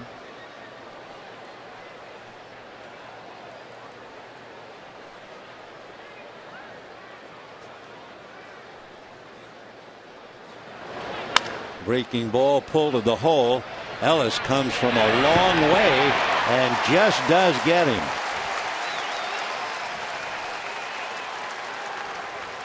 Ellis had to travel overnight to get to that ground ball. Adrian went to the bag, and he and Ellis are having a little meeting. We've talked about this often. It is the toughest play for a first baseman to make, when to go after the ball and when to go to the bag. And Ellis had to come quite a while, and he and Gonzalez have a little chat and now go to their positions. So 2 down, and now here is DIDI Gregorius, who bombed one. I mean, he hit it more than halfway up the pavilion in right field in the 5th inning. Foul ball. 2 out, top of the 7th, 3-3 when the Dodgers come up in the bottom half. Puig, Crawford, and Ramirez.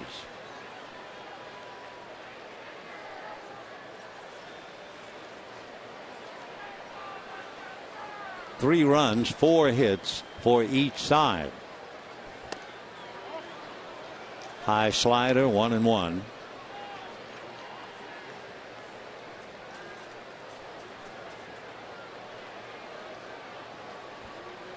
Will Nieves, the backup catcher to Montero, comes out on deck.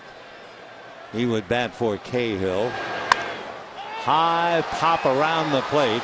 AJ in foul ground makes the play. So it's a 1-2-3 7th inning for Paco Rodriguez, and here they come. Puig followed by Crawford, followed by Ramirez in a 3-3 tie.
Inning. Juan Uribe, remember, he hit 3 home runs last night, and the question was, how many players all time have hit 3 home runs in a game at Dodger Stadium? And the answer, only 9. Considering the fact Dodger Stadium opened up in 1962, Wilbur Stargell, Big Dave Kingman twice, Claudell Washington, and finally Ken Caminiti. Then you have Sean Green, Mike Lieberthal, Hee-Sop Choi, Andre Ethier, and last night Juan Uribe. David Hernandez out of Sacramento, lives in Elk Grove, working on Puig, and ball 1. We were talking last night about the fact that the bullpen for Arizona has not done a good job. 17 times they've been asked to help a starting pitcher win, and they've turned it into a defeat. 2-0.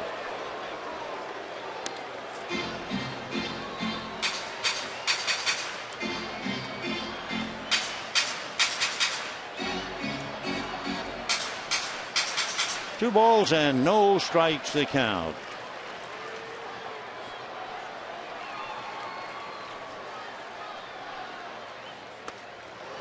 Boy, Puig wants so badly to hit one out throughout this series.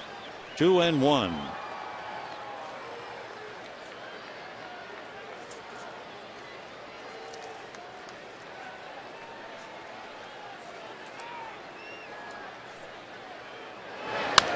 Fouled away upstairs. 2-2. Yasiel hitting .340. 15 home runs, 35 runs batted in. 0 for 3 today. Has 1 infield single so far in the series.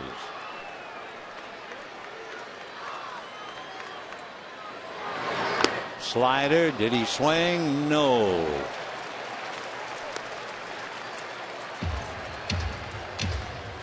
So 3-2 to Yasiel. Kirk Gibson thought he swung, and he's hollering out at Bill Welke.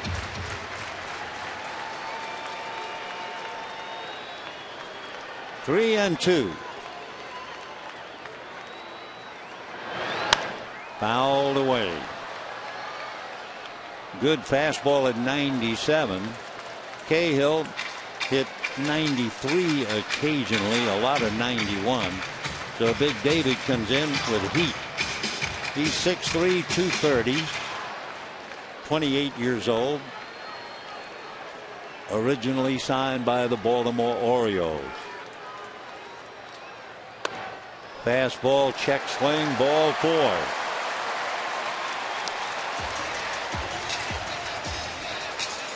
The Dodgers scored 2 runs in the second inning when the leadoff man walked. They scored another run in the 5th inning with 2 out when Ramirez walked, and now a leadoff walk to Puig in the 7th inning. Puig, by the way, stole second base in the second inning. So he has 11 stolen bases. He's also been caught 8 times.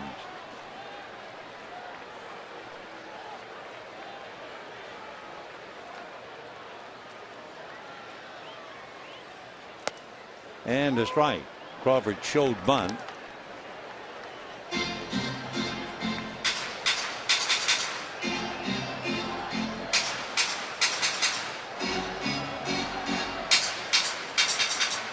On deck, Hanley, Ramirez.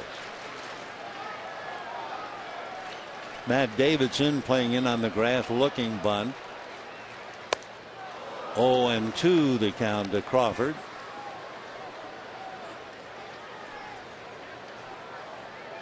Carl again checking with 2 strikes.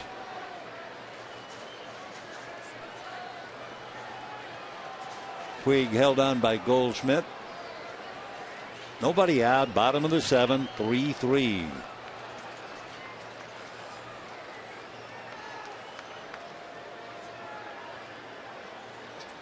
Time. Hernandez trying to wait for Puig or make him back down from being on his toes. A lot of times if you freeze the runner, he's up on his toes to run, and finally he gets tired of that, drops back down with his heels, then you make the pitch. So down goes Crawford. He goes 0 for 4. Now the batter is Hanley Ramirez. Shortstop number 13, Hanley Ramirez. Good pitch to hit, but Crawford just came up empty. 1 down, Hanley coming up. Ramirez has walked twice tonight. That was one of the interesting angles about Trevor Cahill. He went 6 innings, allowed 3 runs. He had 10 3-ball counts. He wound up paying a bit of a price. He walked 3. But with 10 3-ball counts, he was really doing a high wire act.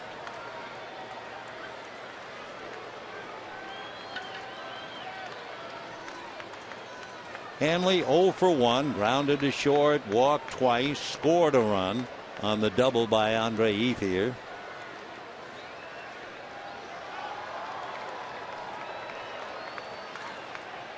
In the dirt, high bouncer recovered by Montero. No chance. Puig is into second on a wild pitch, and boy, that was right out of Ringling Brothers.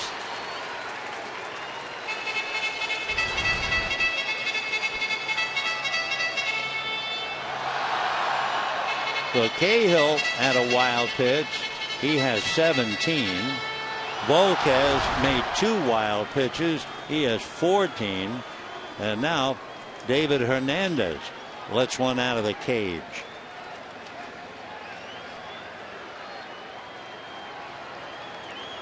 That's the 6th wild pitch for David Hernandez.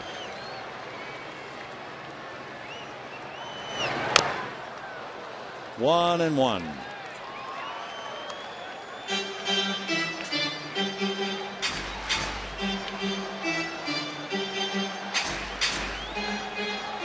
Dodgers scored twice back in the second inning. Arizona, however, came back with 1 in the 4th, 2 in the 5th to take the lead. Dodgers came back with 1 in the bottom of the 5th, and here we are, bottom of the 7th. Hernandez in relief of Cahill in a 3-3 tie. Puig at second base, 1 out, and ball 2. Waiting on deck, Adrian Gonzalez.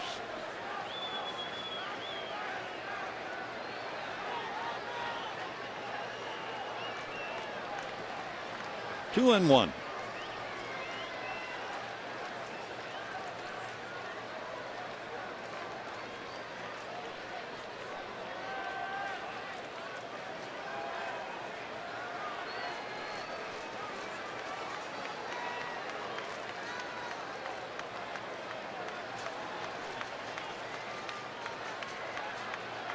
Pickoff attempt, but no throw. Prado going to the bag just to make Puig think. Of course, one thing, when you have a right-hand hitter like Ramirez, you have Davidson playing deep at third, so the door is slightly open, especially for a runner like Puig. So Prado's trying to take a step away from him. 2-1. 2-2. Busted a fastball at 96 in on his hand. Hernandez basically fastball, curveball, and change.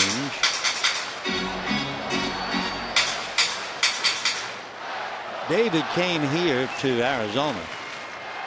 Arizona sent Mark Reynolds and John Hester to the Orioles.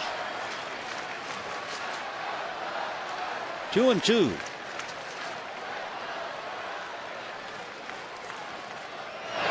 Fastball, crack bat, slow roller. Gregorius will make the play, and over to third goes Puig.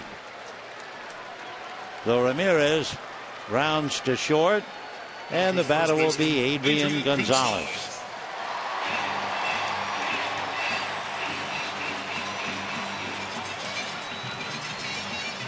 Hernandez is backed up in the bullpen by Tony Sipp, whom we saw, and Chaz Rowe, whom we saw. It looks like Hernandez will stay in and go head-to-head against Adrian Gonzalez. First base is open if Kirk wants to skirt the veteran and go after ETHIER. Maybe the numbers will tell them how they're thinking. As we look up David Hernandez and Adrian Gonzalez.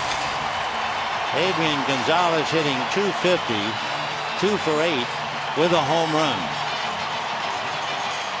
He's also a great hitter with runners in scoring position and 2 out. Adrian is batting .396. ETHIER on deck is 2 for 7 against Hernandez. And ball 1. Now remember, Hernandez has 6 wild pitches, and it's been that kind of a night. 1 ball and no strikes. Gonzalez singled, tried to run it into a double and was nailed, and last time up walked. And ball 2.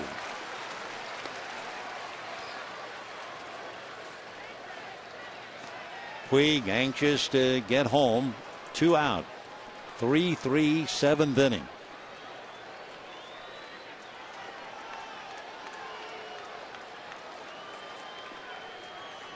Two and 0. 2-1. You could read Adrian giving himself a pep talk then, saying, "Come on, come on."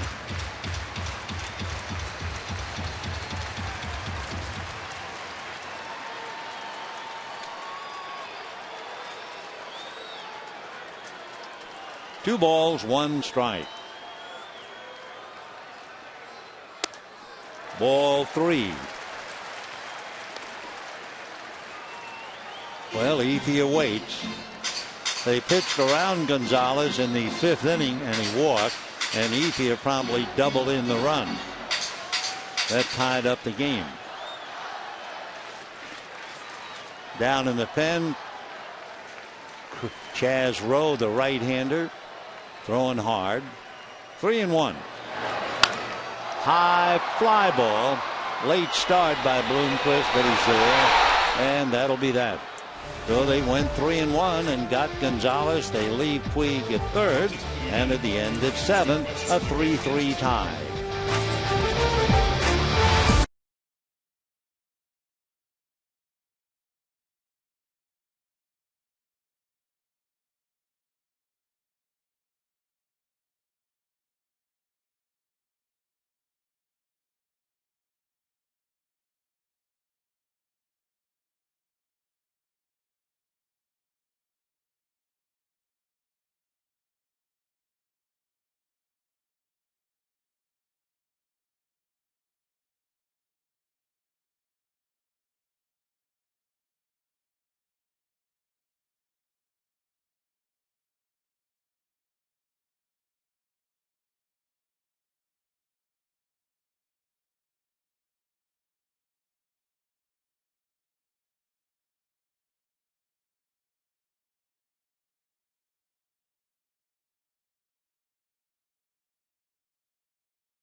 Dodger Baseball on KCAL 9, sponsored by Chevrolet. Find new roads. By Sports Authority, the official sporting goods retailer of the Los Angeles Dodgers. On a beautiful night, it was 68 degrees when the game started. The D-backs and the Dodgers in a beautiful ball game, 3-3. Paco Rodriguez, who came in and pitched the seventh inning and made 13 pitches, will now go into the eighth inning, and the first man he will fifth will be A.J. Pollock. However, here comes Mattingly, and it looks like that the left-hand is coming out. Mattingly seemed to say not yet to the plate umpire, so we'll wait a minute.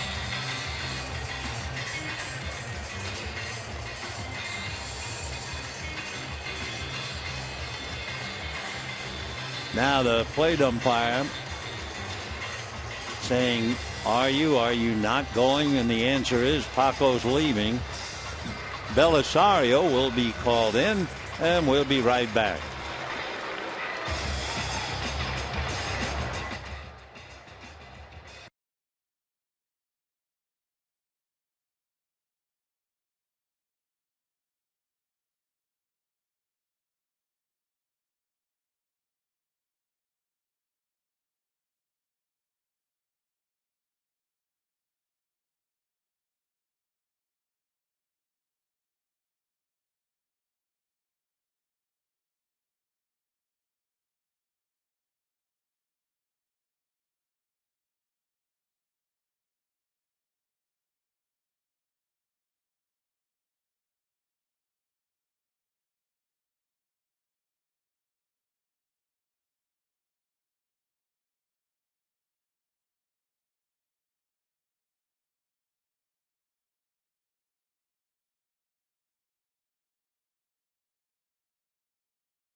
They made a big defensive play in the 6th inning. Martin Prado chopper over the bag. Uribe in foul ground got a lot on the throw. Hard to believe on one leg, the other in the air, he could throw that hard. And everybody was happy with the play. Ramirez coming over to give him the fist bump, the sign of a good play. So Uribe's glove tonight has helped keep it 3-3. And now it's up to Belisario to face A.J. Pollock. Belisario 5-7. He was shaky in Cincinnati, remember. Came in and gave up the game-winning run. A.J. Pollock, whose true name is Alan Lorenz Pollock IV. 0-1. A.J.'s from Connecticut. Went to school at Notre Dame, first-round pick by the Diamondbacks. His dad went to school at Boston College and played rugby. And A.J. played a lot of basketball and varsity soccer, so he's a good all-around athlete.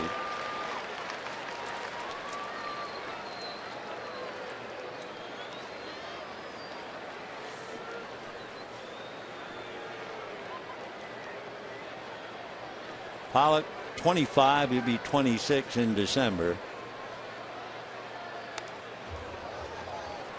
He has 7 home runs, 34 runs batted in. He was a first-round pick, so he got big money, first pick money. Not only a good all-around athlete and player, for good measure, plays guitar and plays it pretty well. 0-2. Fastball lined at Ramirez. So A.J. off the bench hits a rocket right at the shortstop, 1 away. Left field, number 18, Billy Bloomquist. Ball must have had some topspin on it and hit very hard, 1 away. Since the home run by Gregorius, Arizona's been very quiet. 10 in a row retired. Bloomquist, the leadoff man, is 0 for 3. Struck out, grounded to short, hit back to the box. Ball 1. Uribe at the bag at third. 3 runs, 4 hits for each side. The difference, Arizona's committed 2 errors. Paid attendance tonight, 41,867. 41,867.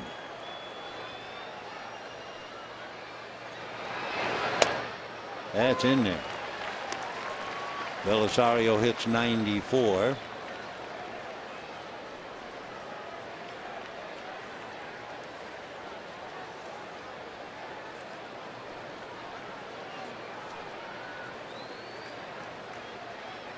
Fastball popped in the air. Ellis goes out. He's found it. 2 down. In a tough ball game like this, 3-3 in the 8th inning, there certainly is the possibility of an extra inning game. And if it does go extra innings, Arizona would certainly be the favorite. Not only does Arizona have a great extra inning record, they're 16-6. They're 6-3 in extra inning games at home, and surprisingly 10-3 in extra inning games on the road. Another interesting thought as Adam Eaton is waiting. Remember when Kirk Gibson went out to the mound and they had a little discussion, and then Hernandez pitched to Adrian Gonzalez. Gonzalez hitting .396 with 2 out and runners in scoring position, and Kirk got away with it when Gonzalez flied to left. But the next hitter was Andre Ethier. Ethier in the same situation is hitting .175. So Gibson went against all the numbers. Ground ball speared by Hanley to get him.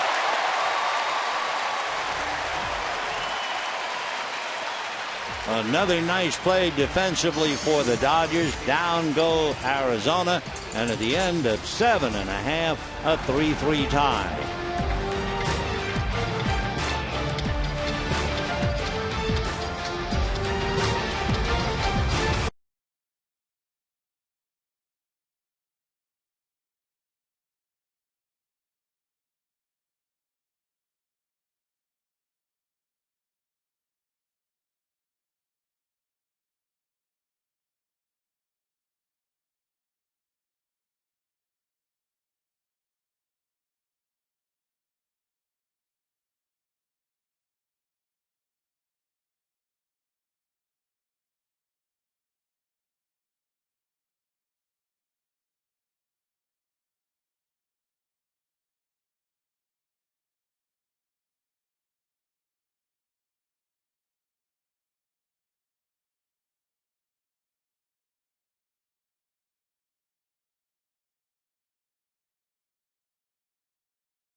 Harris will be the third Arizona pitcher, a right-hander out of Houston, Texas, but he now lives in Baton Rouge, Louisiana.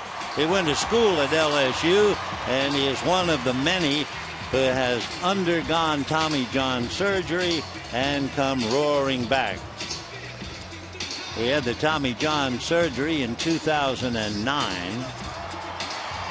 He was depressed at the time, thought his career was over, plans to return to LSU and earn a degree, but he fought his way back, and here he is. Andre Ethier will lead it off. He'll be followed by Uribe and Ellis.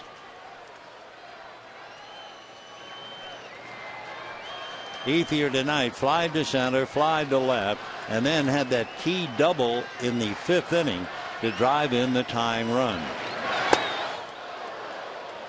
Inside at the hands, a hello pitch, ball 1.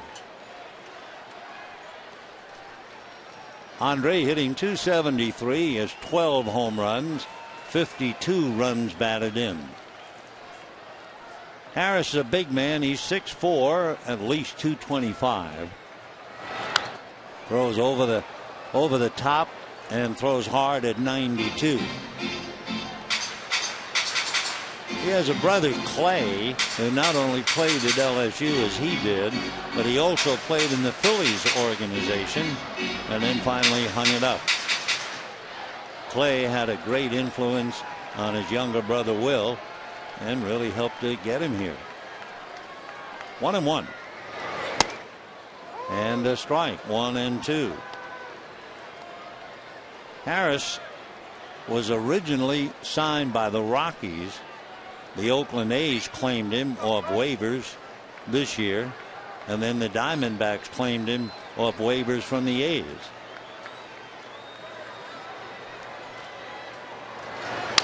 Crack bat, little dribbler, and the play is made nicely by Prado. So 1 away. Now the batter is Juan Uribe. Walked and scored a run, grounded to short, flied to center, and made a couple of nice defensive plays.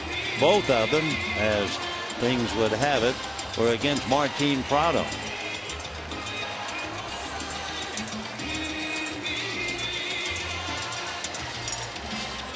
Uribe, 3 home runs last night, 10 home runs for the year.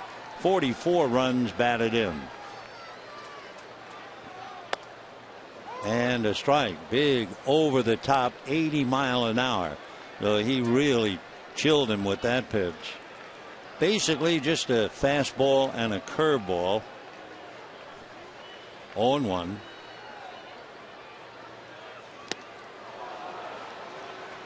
Oh and 2.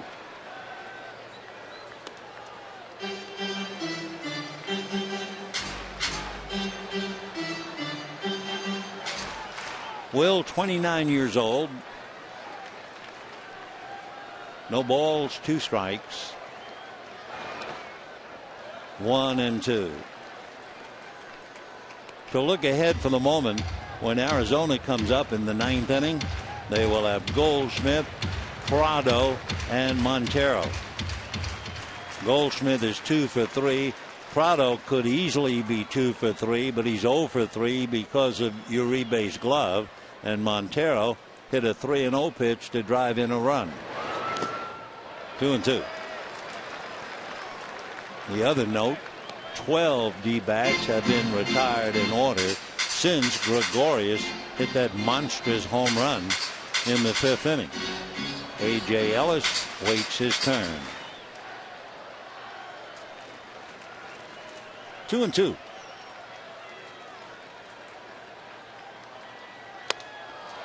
Out of the strike zone, Uribe trying too hard. Down he goes.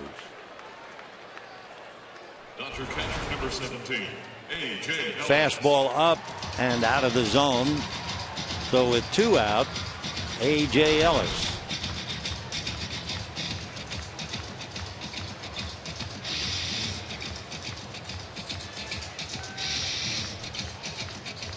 Ellis hitting .246, line to short, reached on an error, grounded to third. Strike. 0-1.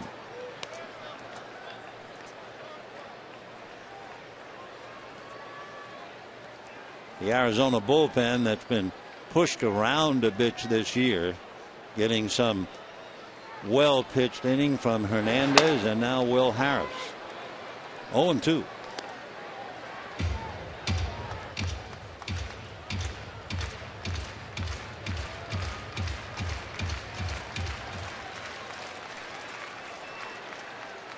No balls, 2 strikes.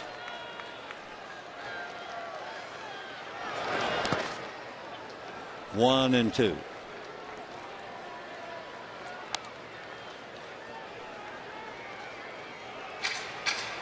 Arizona came into the game 12 games behind the Dodgers, and yet they have beaten the Dodgers 5 of 7 right here at Dodger Stadium.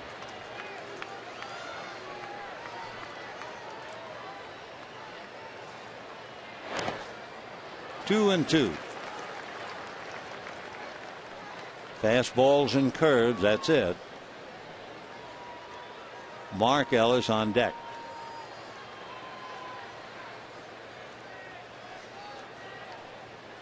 Last night, the Dodgers got into the bullpen and saw Langwell, De La Rosa, Rowe, Bell, and Thatcher. Tonight, they've seen Hernandez and Harris. 2 and 2. Ground ball to Gregorius. And that'll be that. Nice inning for Will Harris. Dodgers go in order. And we are heading to the 9th in a 3-3 tie.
is sponsored by Jack in the Box. Go big at a participating Jack in the Box with Jack's really big chicken sandwich combos for only $3.99 plus tax. And by Jaguar. See the new model year lineup at JaguarUSA.com. We have arrived in the ninth inning along with Kenley Jansen in a 3-3 tie. Jansen appeared in last night's game, pitched the ninth inning, allowed a walk and a base hit, but also struck out a hitter, made 17 pitches, and now he's right back in a tough tied game and facing the heart of the Arizona lineup. Paul Goldschmidt has a single and a double and grounded out. Goldschmidt is hitting .333 against Jansen. That translates into 3 for 9 with a home run. Then it will be Martin Prado. Prado has 2 home runs against Jansen and is 3 for 5. So Big Kenley's in the deep water now and starts with Goldschmidt. 12 in a row have been retired since Gregorius' home run. Goldschmidt on his 26th birthday today is 2 for 3. Continues to wear out the Dodgers.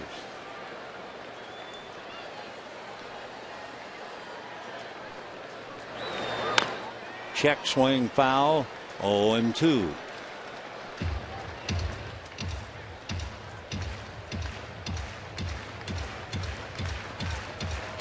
All 3 hitters that Jansen faces have given him a bad time.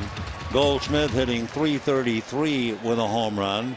Prado hitting .714 with 2 home runs. And Montero 2 for 6. Foul ball, still 0-2. So it's a tough game and a very tough assignment for Kenley Jansen.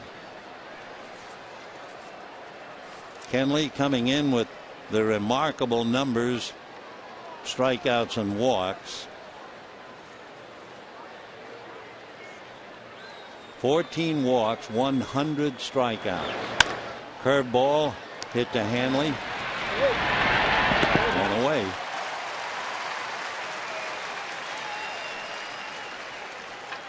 Now the batter, Martin Prado. Prado has hit the ball very well, and he's 0 for 3. He grounded to Uribe in the first inning, hit a line drive heading down the left field line, only to have Uribe climb the ladder, leap as high as he could, and backhand the line drive. And then the last time up, Prado hit the ball over third base. Uribe wound up in foul ground, leaping in the air, throwing off one leg, and got him at first base. Ball 1.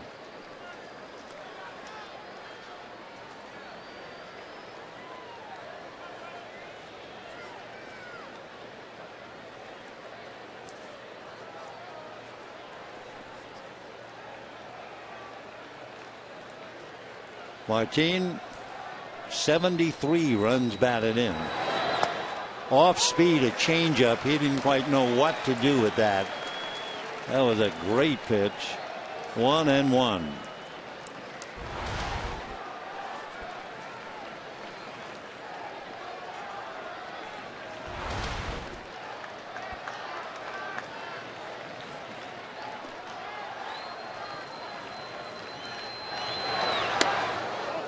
Check swing. They're going to look. No swing. 2-1 the count to Martin Prado. Brad Ziegler gets up in the Arizona bullpen. He's pretty much the closer now that it's been lean times for J.J. Putz and Heath Bell. 2-1. 3-1.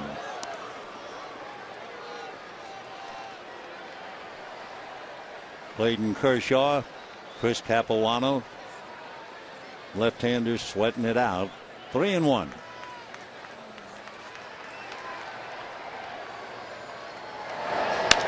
And a hopper into left center for a base hit. Prado's thinking 2, but he'll hold up as ETHIER gets it back in quickly. So Prado finally finds a way to hit the ball away from Juan Uribe and comes up with a base hit. 1 for 4. And now Montero. Montero struck out but reached in the second inning.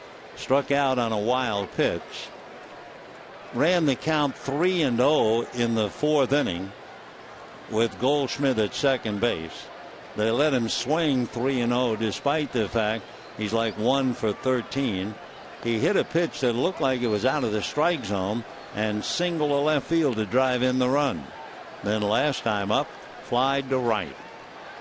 Long way to right. He got a hanging curveball from Volquez, and Puig caught it, stretched up against the fence in right field.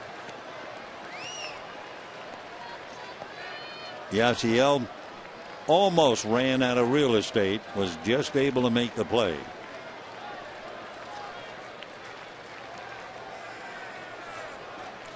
One out, 3-3, top of the 9th. Fouled away.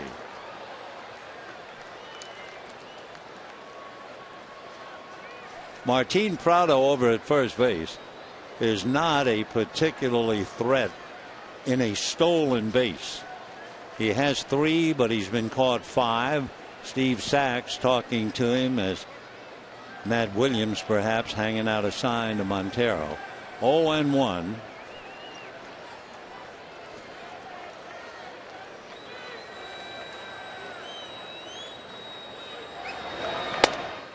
One and 1. Jansen, who made 17 pitches last night, has now made 11.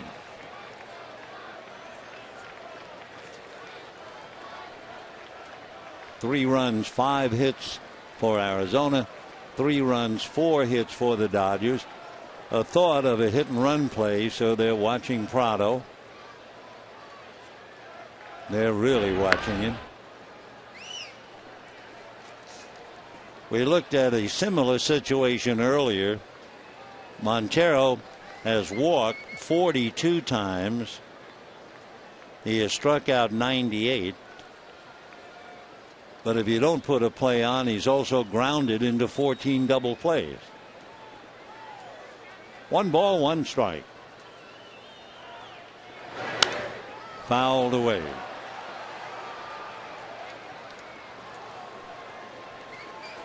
Remember, with all of his abilities, Kenley Jansen is easy to run on. I'm not saying Prado is going to do it, but Jansen in his career, the stolen base, the runner has been successful 22 out of 23.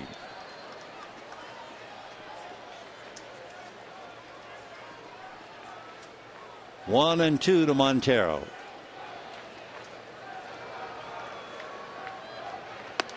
2-2. Arizona, as far as stealing bases are concerned, has actually been hurt. They have 54 stolen bases, but they've also been caught 40 times. Less than 2-1 is a bad record. So Jansen is vulnerable, but Arizona is not very strong in that area. 2-2.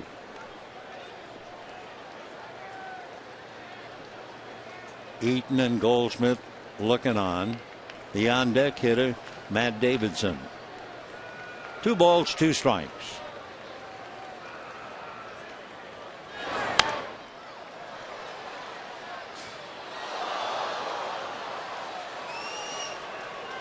Jansen trying not to go 3-2. Sachs again looking across the diamond at Matt Williams as Martin Prado listens while standing on the bag. 2-2. Big pitch.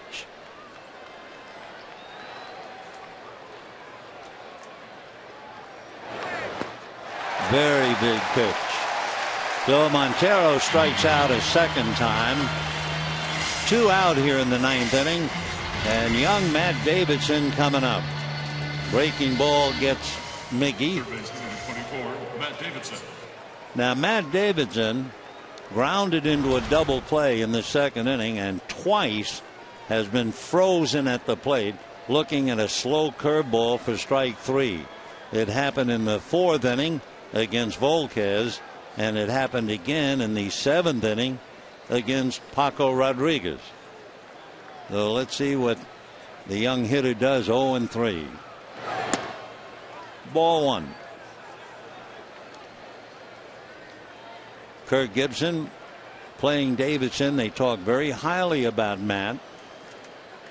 They think he certainly has a future with the club. He's a Redlands boy, lives in Yucaipa. 1 ball and no strikes. Fastball. That was 91. So Jansen made 17 pitches last night, and he's made exactly 17 right now.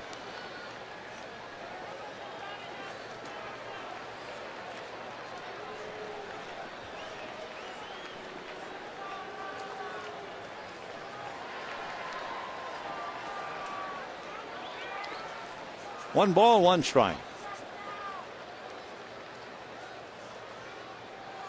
Prado doesn't figure to steal, but of course maybe that's exactly what Arizona wants you to think about.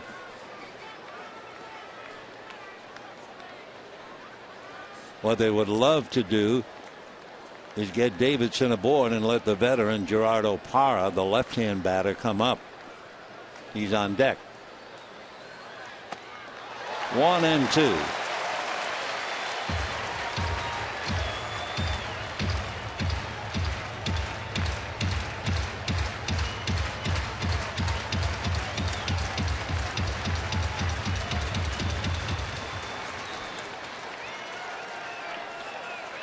Two out, 9th inning, 3-3.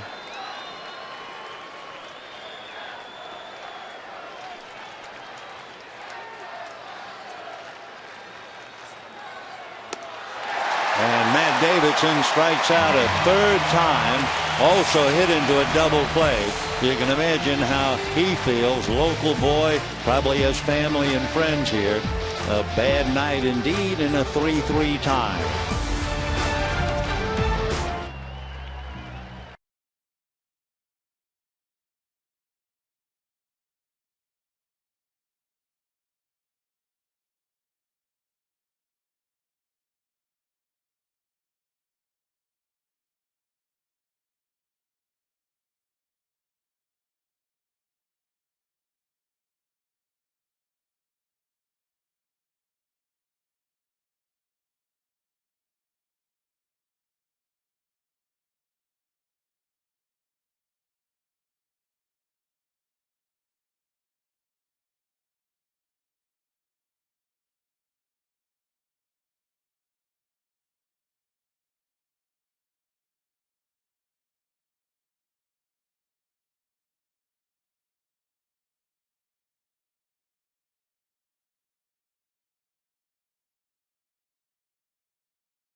Tie.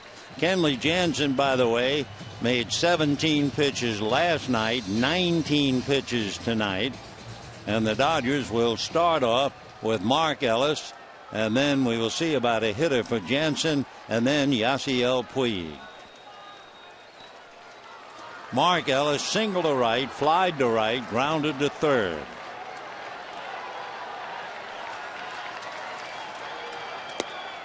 And ball 1. Still no one in the on-deck circle for the Dodgers.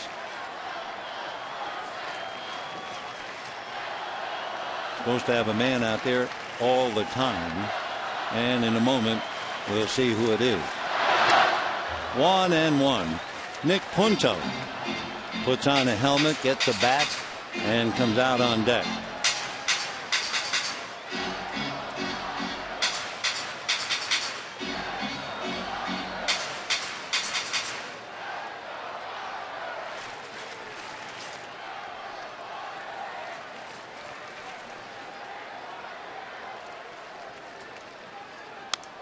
Fouled away. Boy, it's a tough year for the Giants. They were leading Colorado 6-0 in the 5th inning. They knocked out 16-game winner Jorge De La Rosa, and the Rockies have come all the way back and taken a 7-6 lead. 1-2. Little pop fly, angling out for it is Prado. And we have one down. Now Punto, who was in the on-deck circle, backs away. And the Dodgers go to Skip Schumacher. So 1 out, 9th inning, and Schu coming up. Your attention, please, for the Dodgers. Dodgers used Jerry Hairston earlier. Schumacher hitting .269 as a pinch hitter. He is 3 for 17. And then on deck, Yasiel Puig.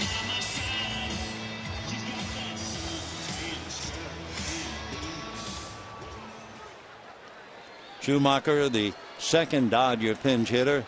Hairston popped up in the 6th inning. Good breaking ball for a strike. 0-1.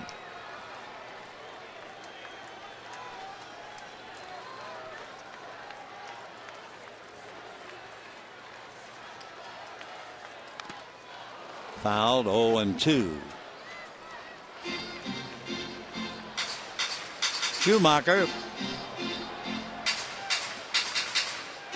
hitting .280 against right-handers and hitting .275 at home. In his career, he's a .300 hitter against Arizona.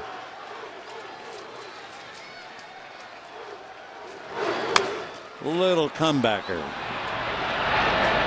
So Will Harris doing a nice job. He has come in to retire 5 in a row. And here comes Yasiel Puig. In the Dodger bullpen, they have the right-hander Chris Withrow and the left-hander J.P. Howell. There'll be 2 left-hand hitters leading off in the 10th inning, if indeed there is a 10th inning.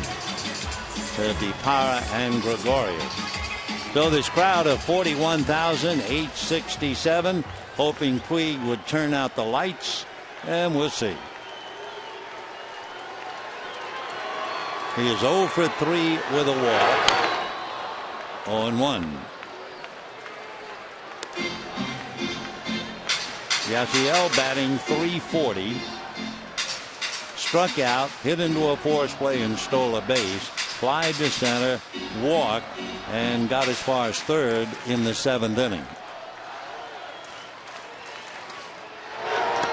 In the dirt. 1-1.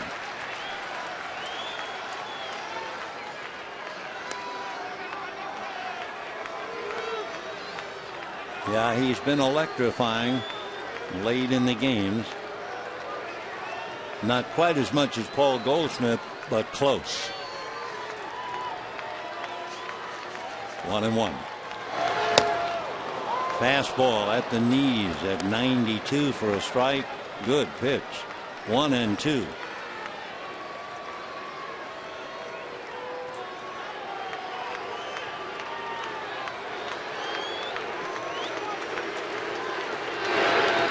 Curve in the dirt, swung on and missed. Montero throws to get him, and the inning is over. And so the one thing statistically, certainly, the Dodgers didn't want to get into an extra inning game with the Diamondbacks. Remember, they are 16-6.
The Dodgers bring in their fifth pitcher. It was Volquez, then Rodriguez, then Belisario, then Jansen, and now J.P. Howell.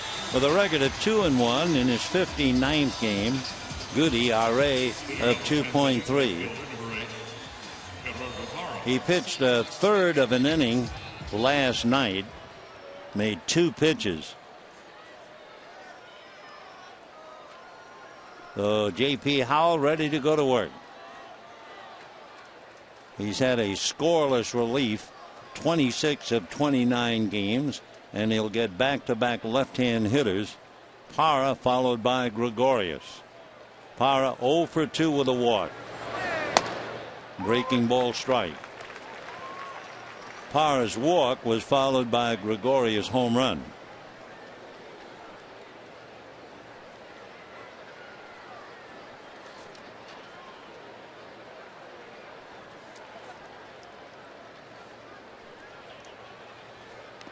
In the dirt to the backstop.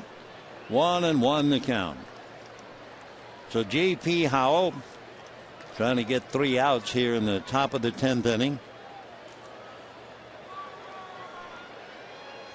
He can pitch more than an inning. In fact, he's worked 2 or more innings 6 times.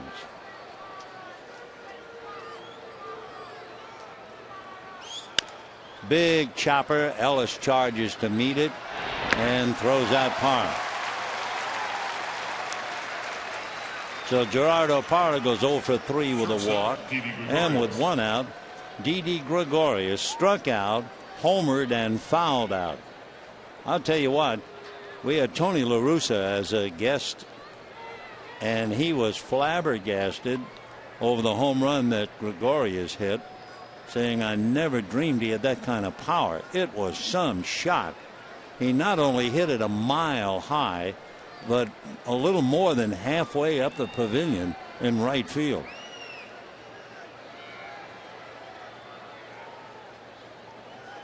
So Howell has to be very careful here. High fly ball, but this one right into ETHIER's glove. 2 down, and Will Nieves will be coming up. Here's that home run hit by Gregorius. Fastball, and he hit it so high Volquez dropped his head, and the ball more than halfway up the pavilion in right field. Not that a home run is a surprise, but for a rangy shortstop to show that kind of power, that was eye-opening. So 2 down. Will Nieves coming up. Down in the Dodger bullpen, Chris Withrow, and we'll see now.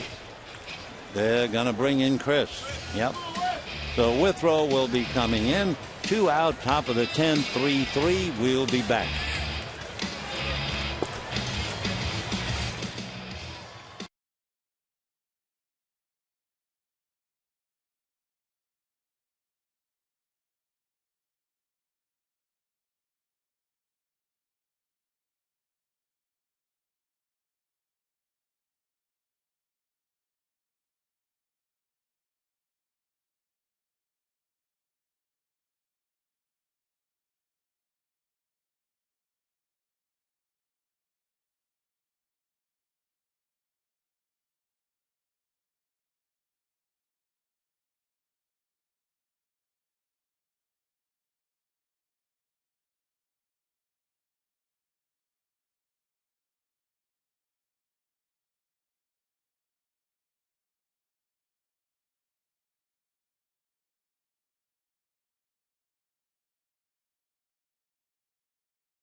Throwing Chris Withrow coming out of the pen to pick up J.P. Howell was in the game last night and made 2 pitches.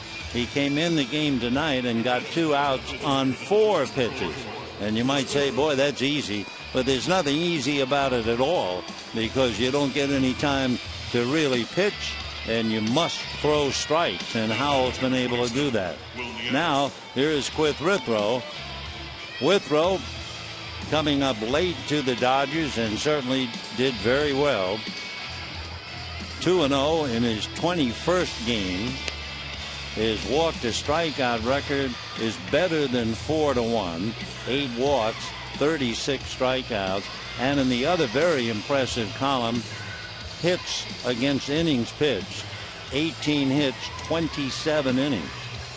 So Withrow has done well, and he'll now face the backup catcher, Will Nieves. Nieves appeared as a pinch hitter in the 5th inning last night against Ricky Nolasco and struck out. Nieves batting .304. 0-1. Nieves from Puerto Rico, from Santurce, makes his home now in San Juan.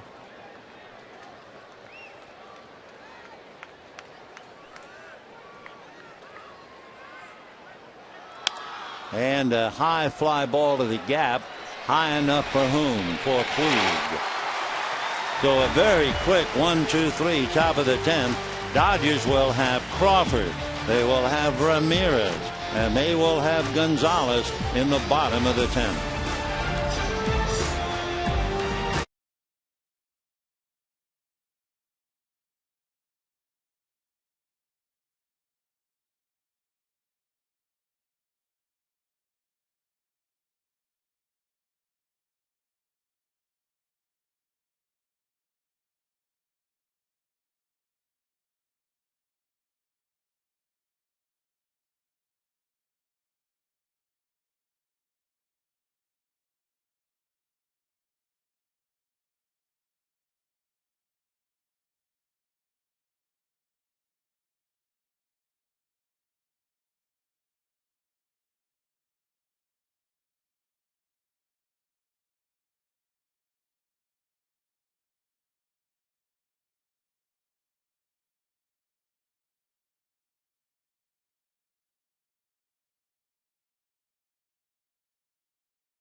Mentor will be the 4th pitcher for Arizona. Well, you have Homer Bailey. That's a great name for a pitcher. There's a pitcher named Outman. That's pretty good. Josh Colmentor is from a small town in Michigan, Homer, Michigan. He's 6'2", 235, 27 years old, went to Central Michigan University. He has been reliable coming out of the bullpen. In fact, he's inherited 15 runners coming out of the pen and allowed only 2 to score. Well, now he starts an inning, but against some tough hitters, Crawford, Ramirez, and Gonzalez.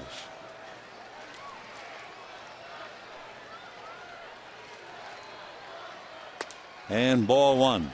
Crawford hit back to the box, grounded out, fly to left, struck out. 0 for 4, hitting .284.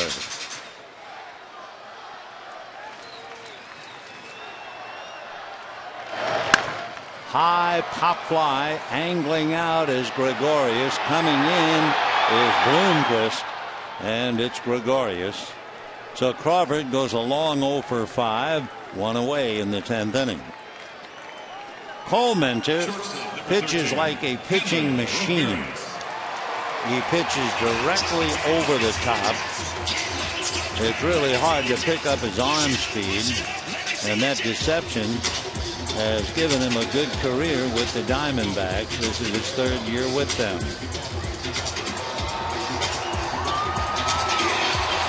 HANLEY Ramirez tonight walked, grounded to short, walked again and scored, and grounded to short.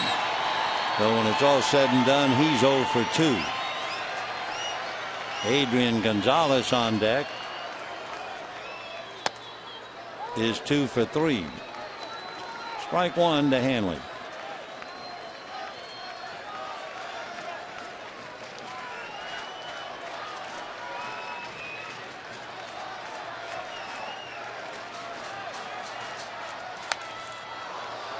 Comenter throwing hard over the top. 0-2 the count.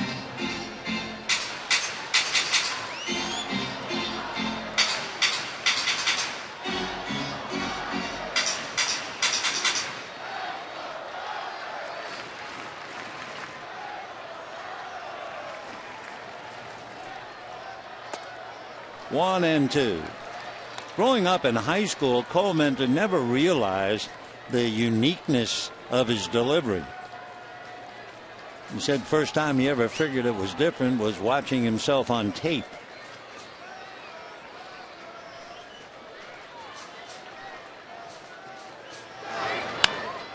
A mile-high pop fly, going old under it, Martin Prado.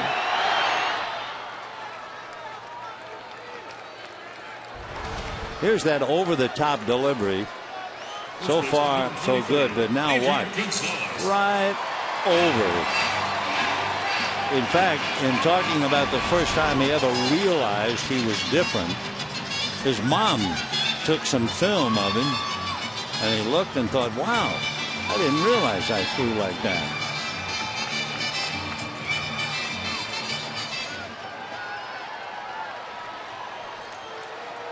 Remember, we've talked about it before. How in the world did you learn to throw that way? And his answer was very brief. He said tomahawks. And everybody said, you learn to throw like that with tomahawks? And he said, well, he used to throw tomahawks. Found one laying around the house. He and his brothers would go out, throw the tomahawk, base hit to right field. So for Adrian Gonzalez, his 3rd hit plus a walk. And the batter will be ETHIER.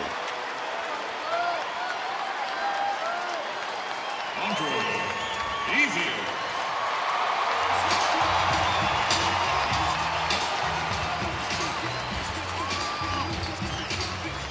So Comenter starting an inning tonight. We were talking about how effective he's been coming in with men on base. So now he probably feels a little more at home with a man on base. In his last 8 games prior to tonight, Colementer's earned run average is 0.44.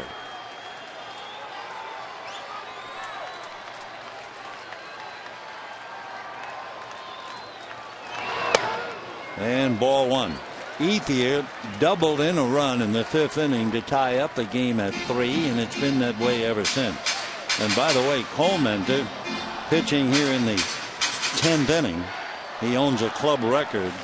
He's worked 26 1/3 innings in extra innings this year. Ball 2.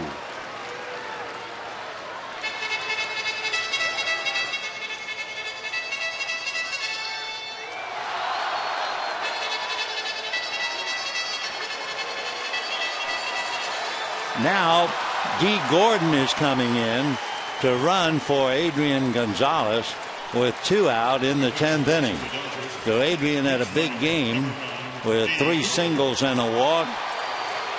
Don Mattingly was talking about using D. Gordon the way Dusty Baker used Billy Hamilton. So Gordon is running like a Billy Hamilton. Dodgers hope that D will be that successful in stealing bases.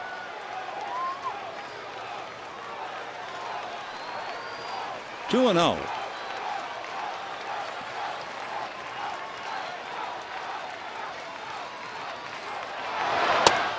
And ball 3. Waiting on deck, last night's hero, Juan Uribe.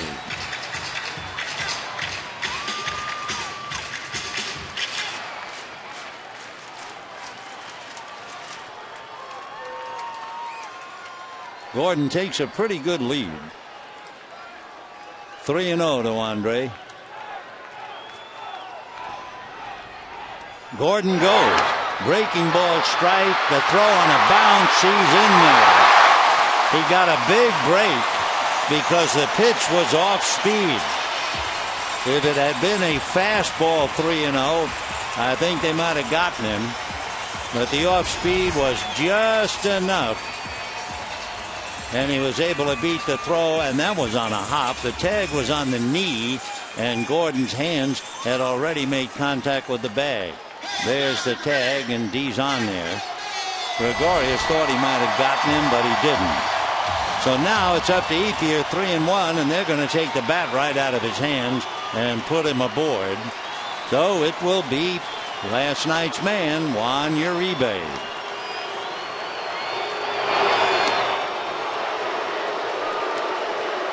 So in a moment, runners at first and second, 2 out in the 10th. Gibby, remember, earlier faced Gonzalez in the 7th inning and pitched to him instead of putting Gonzalez on and going after ETHIER. But now he walks ETHIER with Gordon the winning run at second. And here's Uribe.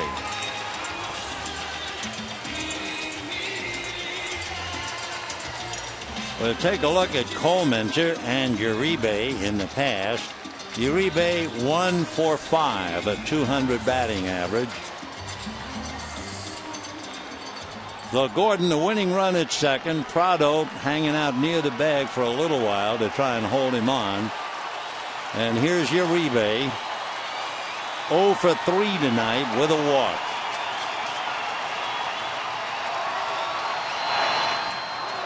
First ball swinging as usual.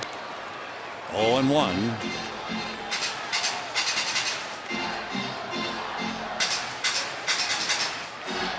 Colemenser huffing and puffing out there.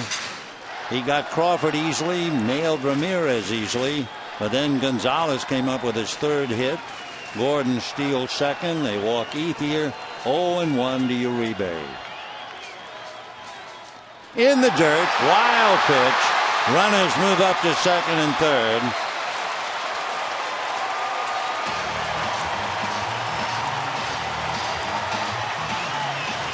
Well, what a night for wild pitches. Now what's Gibby going to do? You have A.J. Ellis on deck and first base open. Pitch went right through the legs of Miguel Montero.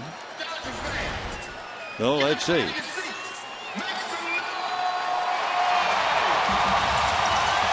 Crowd of 41,867, and they are going to pitch to Uribe.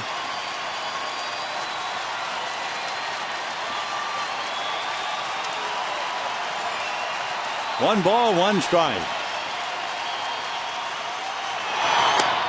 Ball 2. Tomorrow night, final game with Arizona. Hope you'll be out here with us. Patrick Corbin and Hyun-Jin Ryu.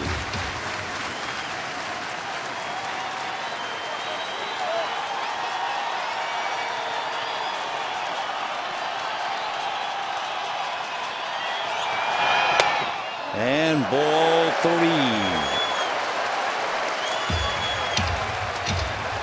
A.J. Ellis waiting on deck. A.J. came into the game hitting .248.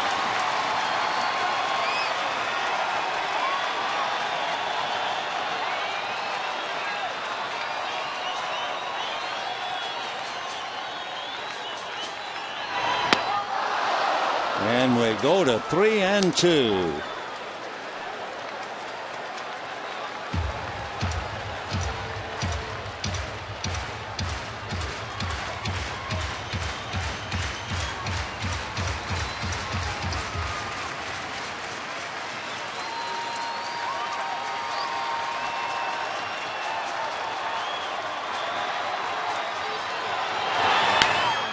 ground foul, and the tension mounts.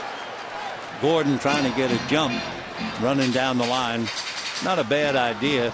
He probably loosened up, then went in and stole second. Now just trying to keep the wheels loose.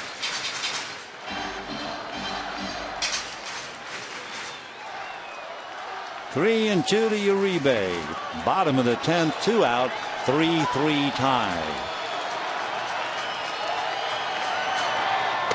Got him. Though he went after him with a 90-mile-an-hour fastball. So Uribe, who had the 3 home runs last night, goes 0 for 4, strikes out twice. We head for the 11th, 3-3.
.36-year-old Michael Young will take over at first base after Adrian Gonzalez went out for the pinch runner.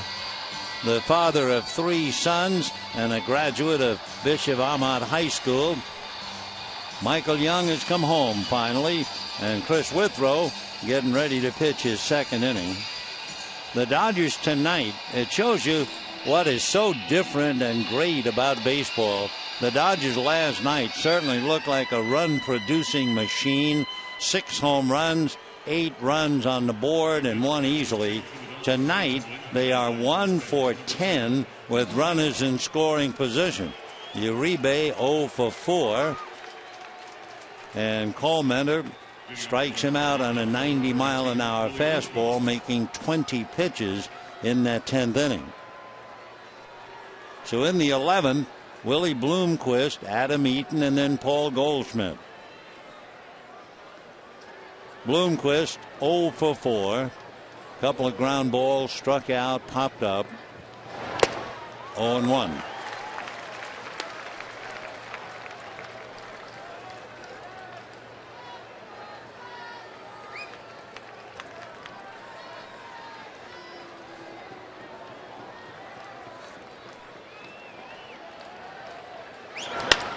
Ground ball, Mark Ellis.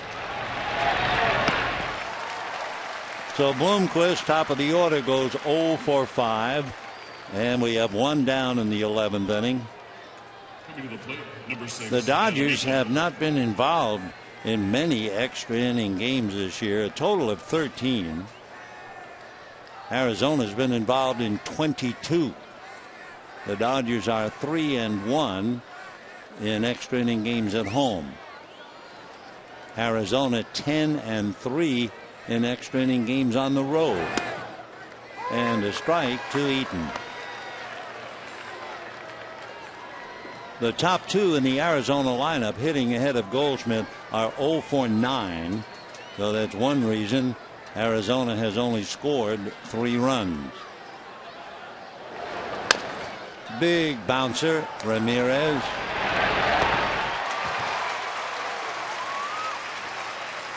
So now with 2 out in the 11th inning, here comes the man who homers late. First baseman, number 44. Paul Goldschmidt doubled in the first inning, singled in the fourth. Since then, 2 ground balls to short, hitting .292, and it's his 26th birthday.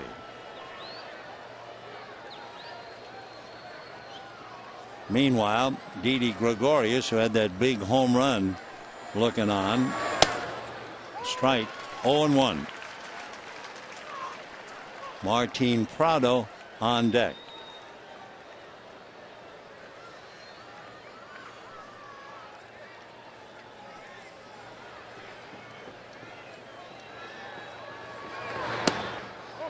One and one.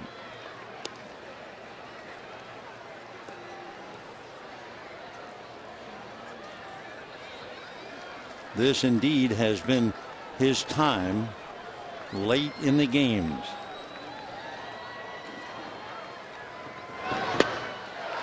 Off speed, tried to time it, came up empty. That was only 77 miles an hour. 1-2 the count. Goldschmidt grew up wanting to play soccer.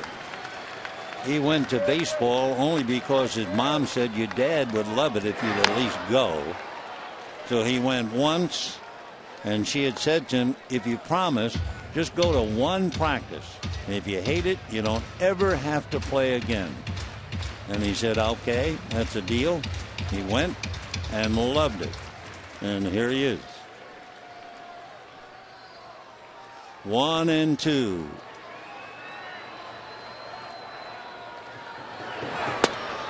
Just off the corner. 2-2. Because every time the Dodgers play Goldschmidt and every time he wears them out, they know that they actually drafted him, and he opted to go to Texas State University instead of signing with the Dodgers. Got him.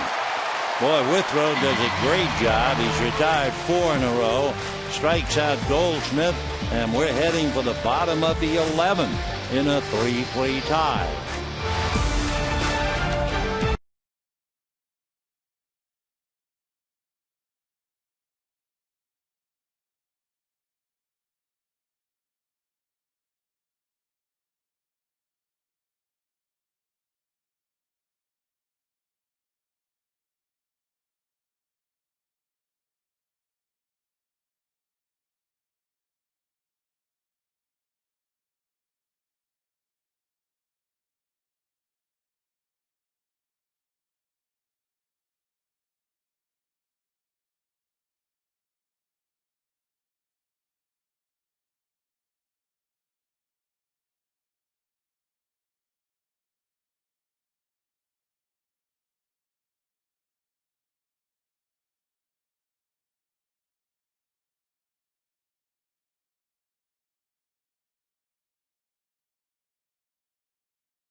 Arizona scored a run in the second inning and 2 in the third.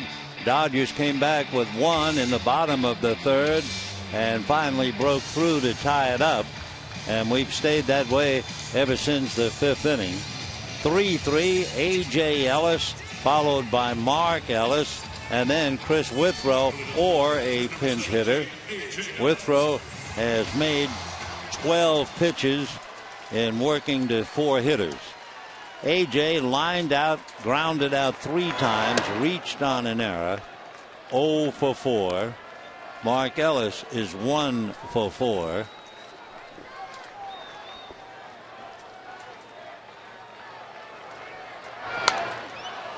Fouled away. 1 ball, 1 strike, 3 runs and 5 hits on each side. 2 errors charged to Arizona. One to the shortstop, Gregorius, the other to the catcher, Montero.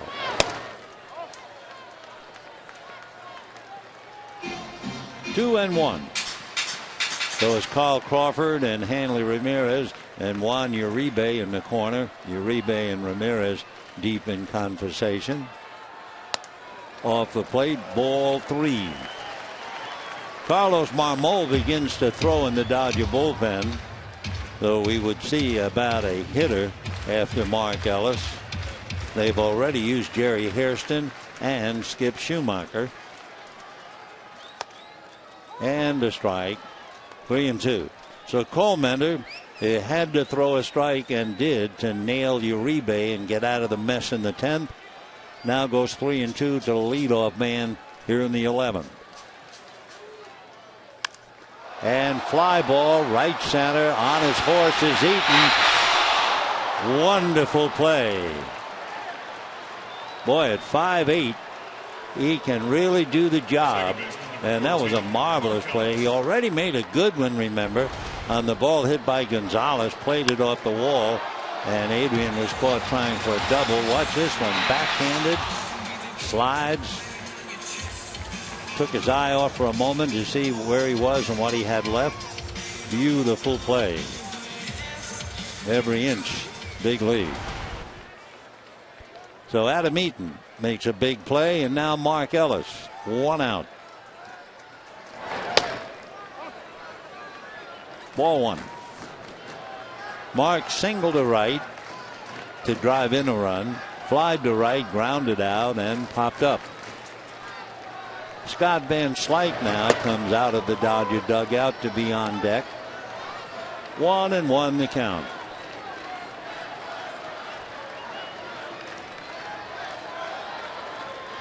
Van Slyke appeared as a pinch hitter last night, had a base hit. Ground ball under the glove of Goldschmidt. Mark Ellis will hold at first. He's not going to run on par. So the Dodgers left runners at second and third with 2 out in the 10th. And now they have a runner at first with 1 out, and Van Slyke coming up.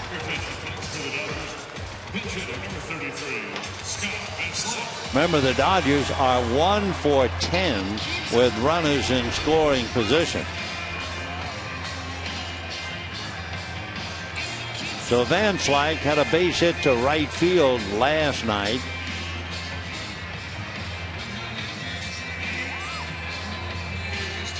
His base hit followed the wild pitch that sent Puig to second, and then Van Slyke singled to right, and Parr threw out Puig at the plate on a very close play. But that was last night. Ball 1.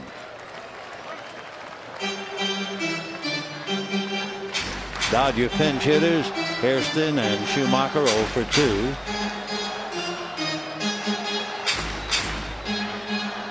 Don't forget tomorrow night, Hyun-Jin Ryu and Patrick Corbin as Adrian Gonzalez looks on. 1-0. And a drive to left down the line in the corner. Gone! Game-winning home run. Dodgers win it 5-3, and the magic number is 6.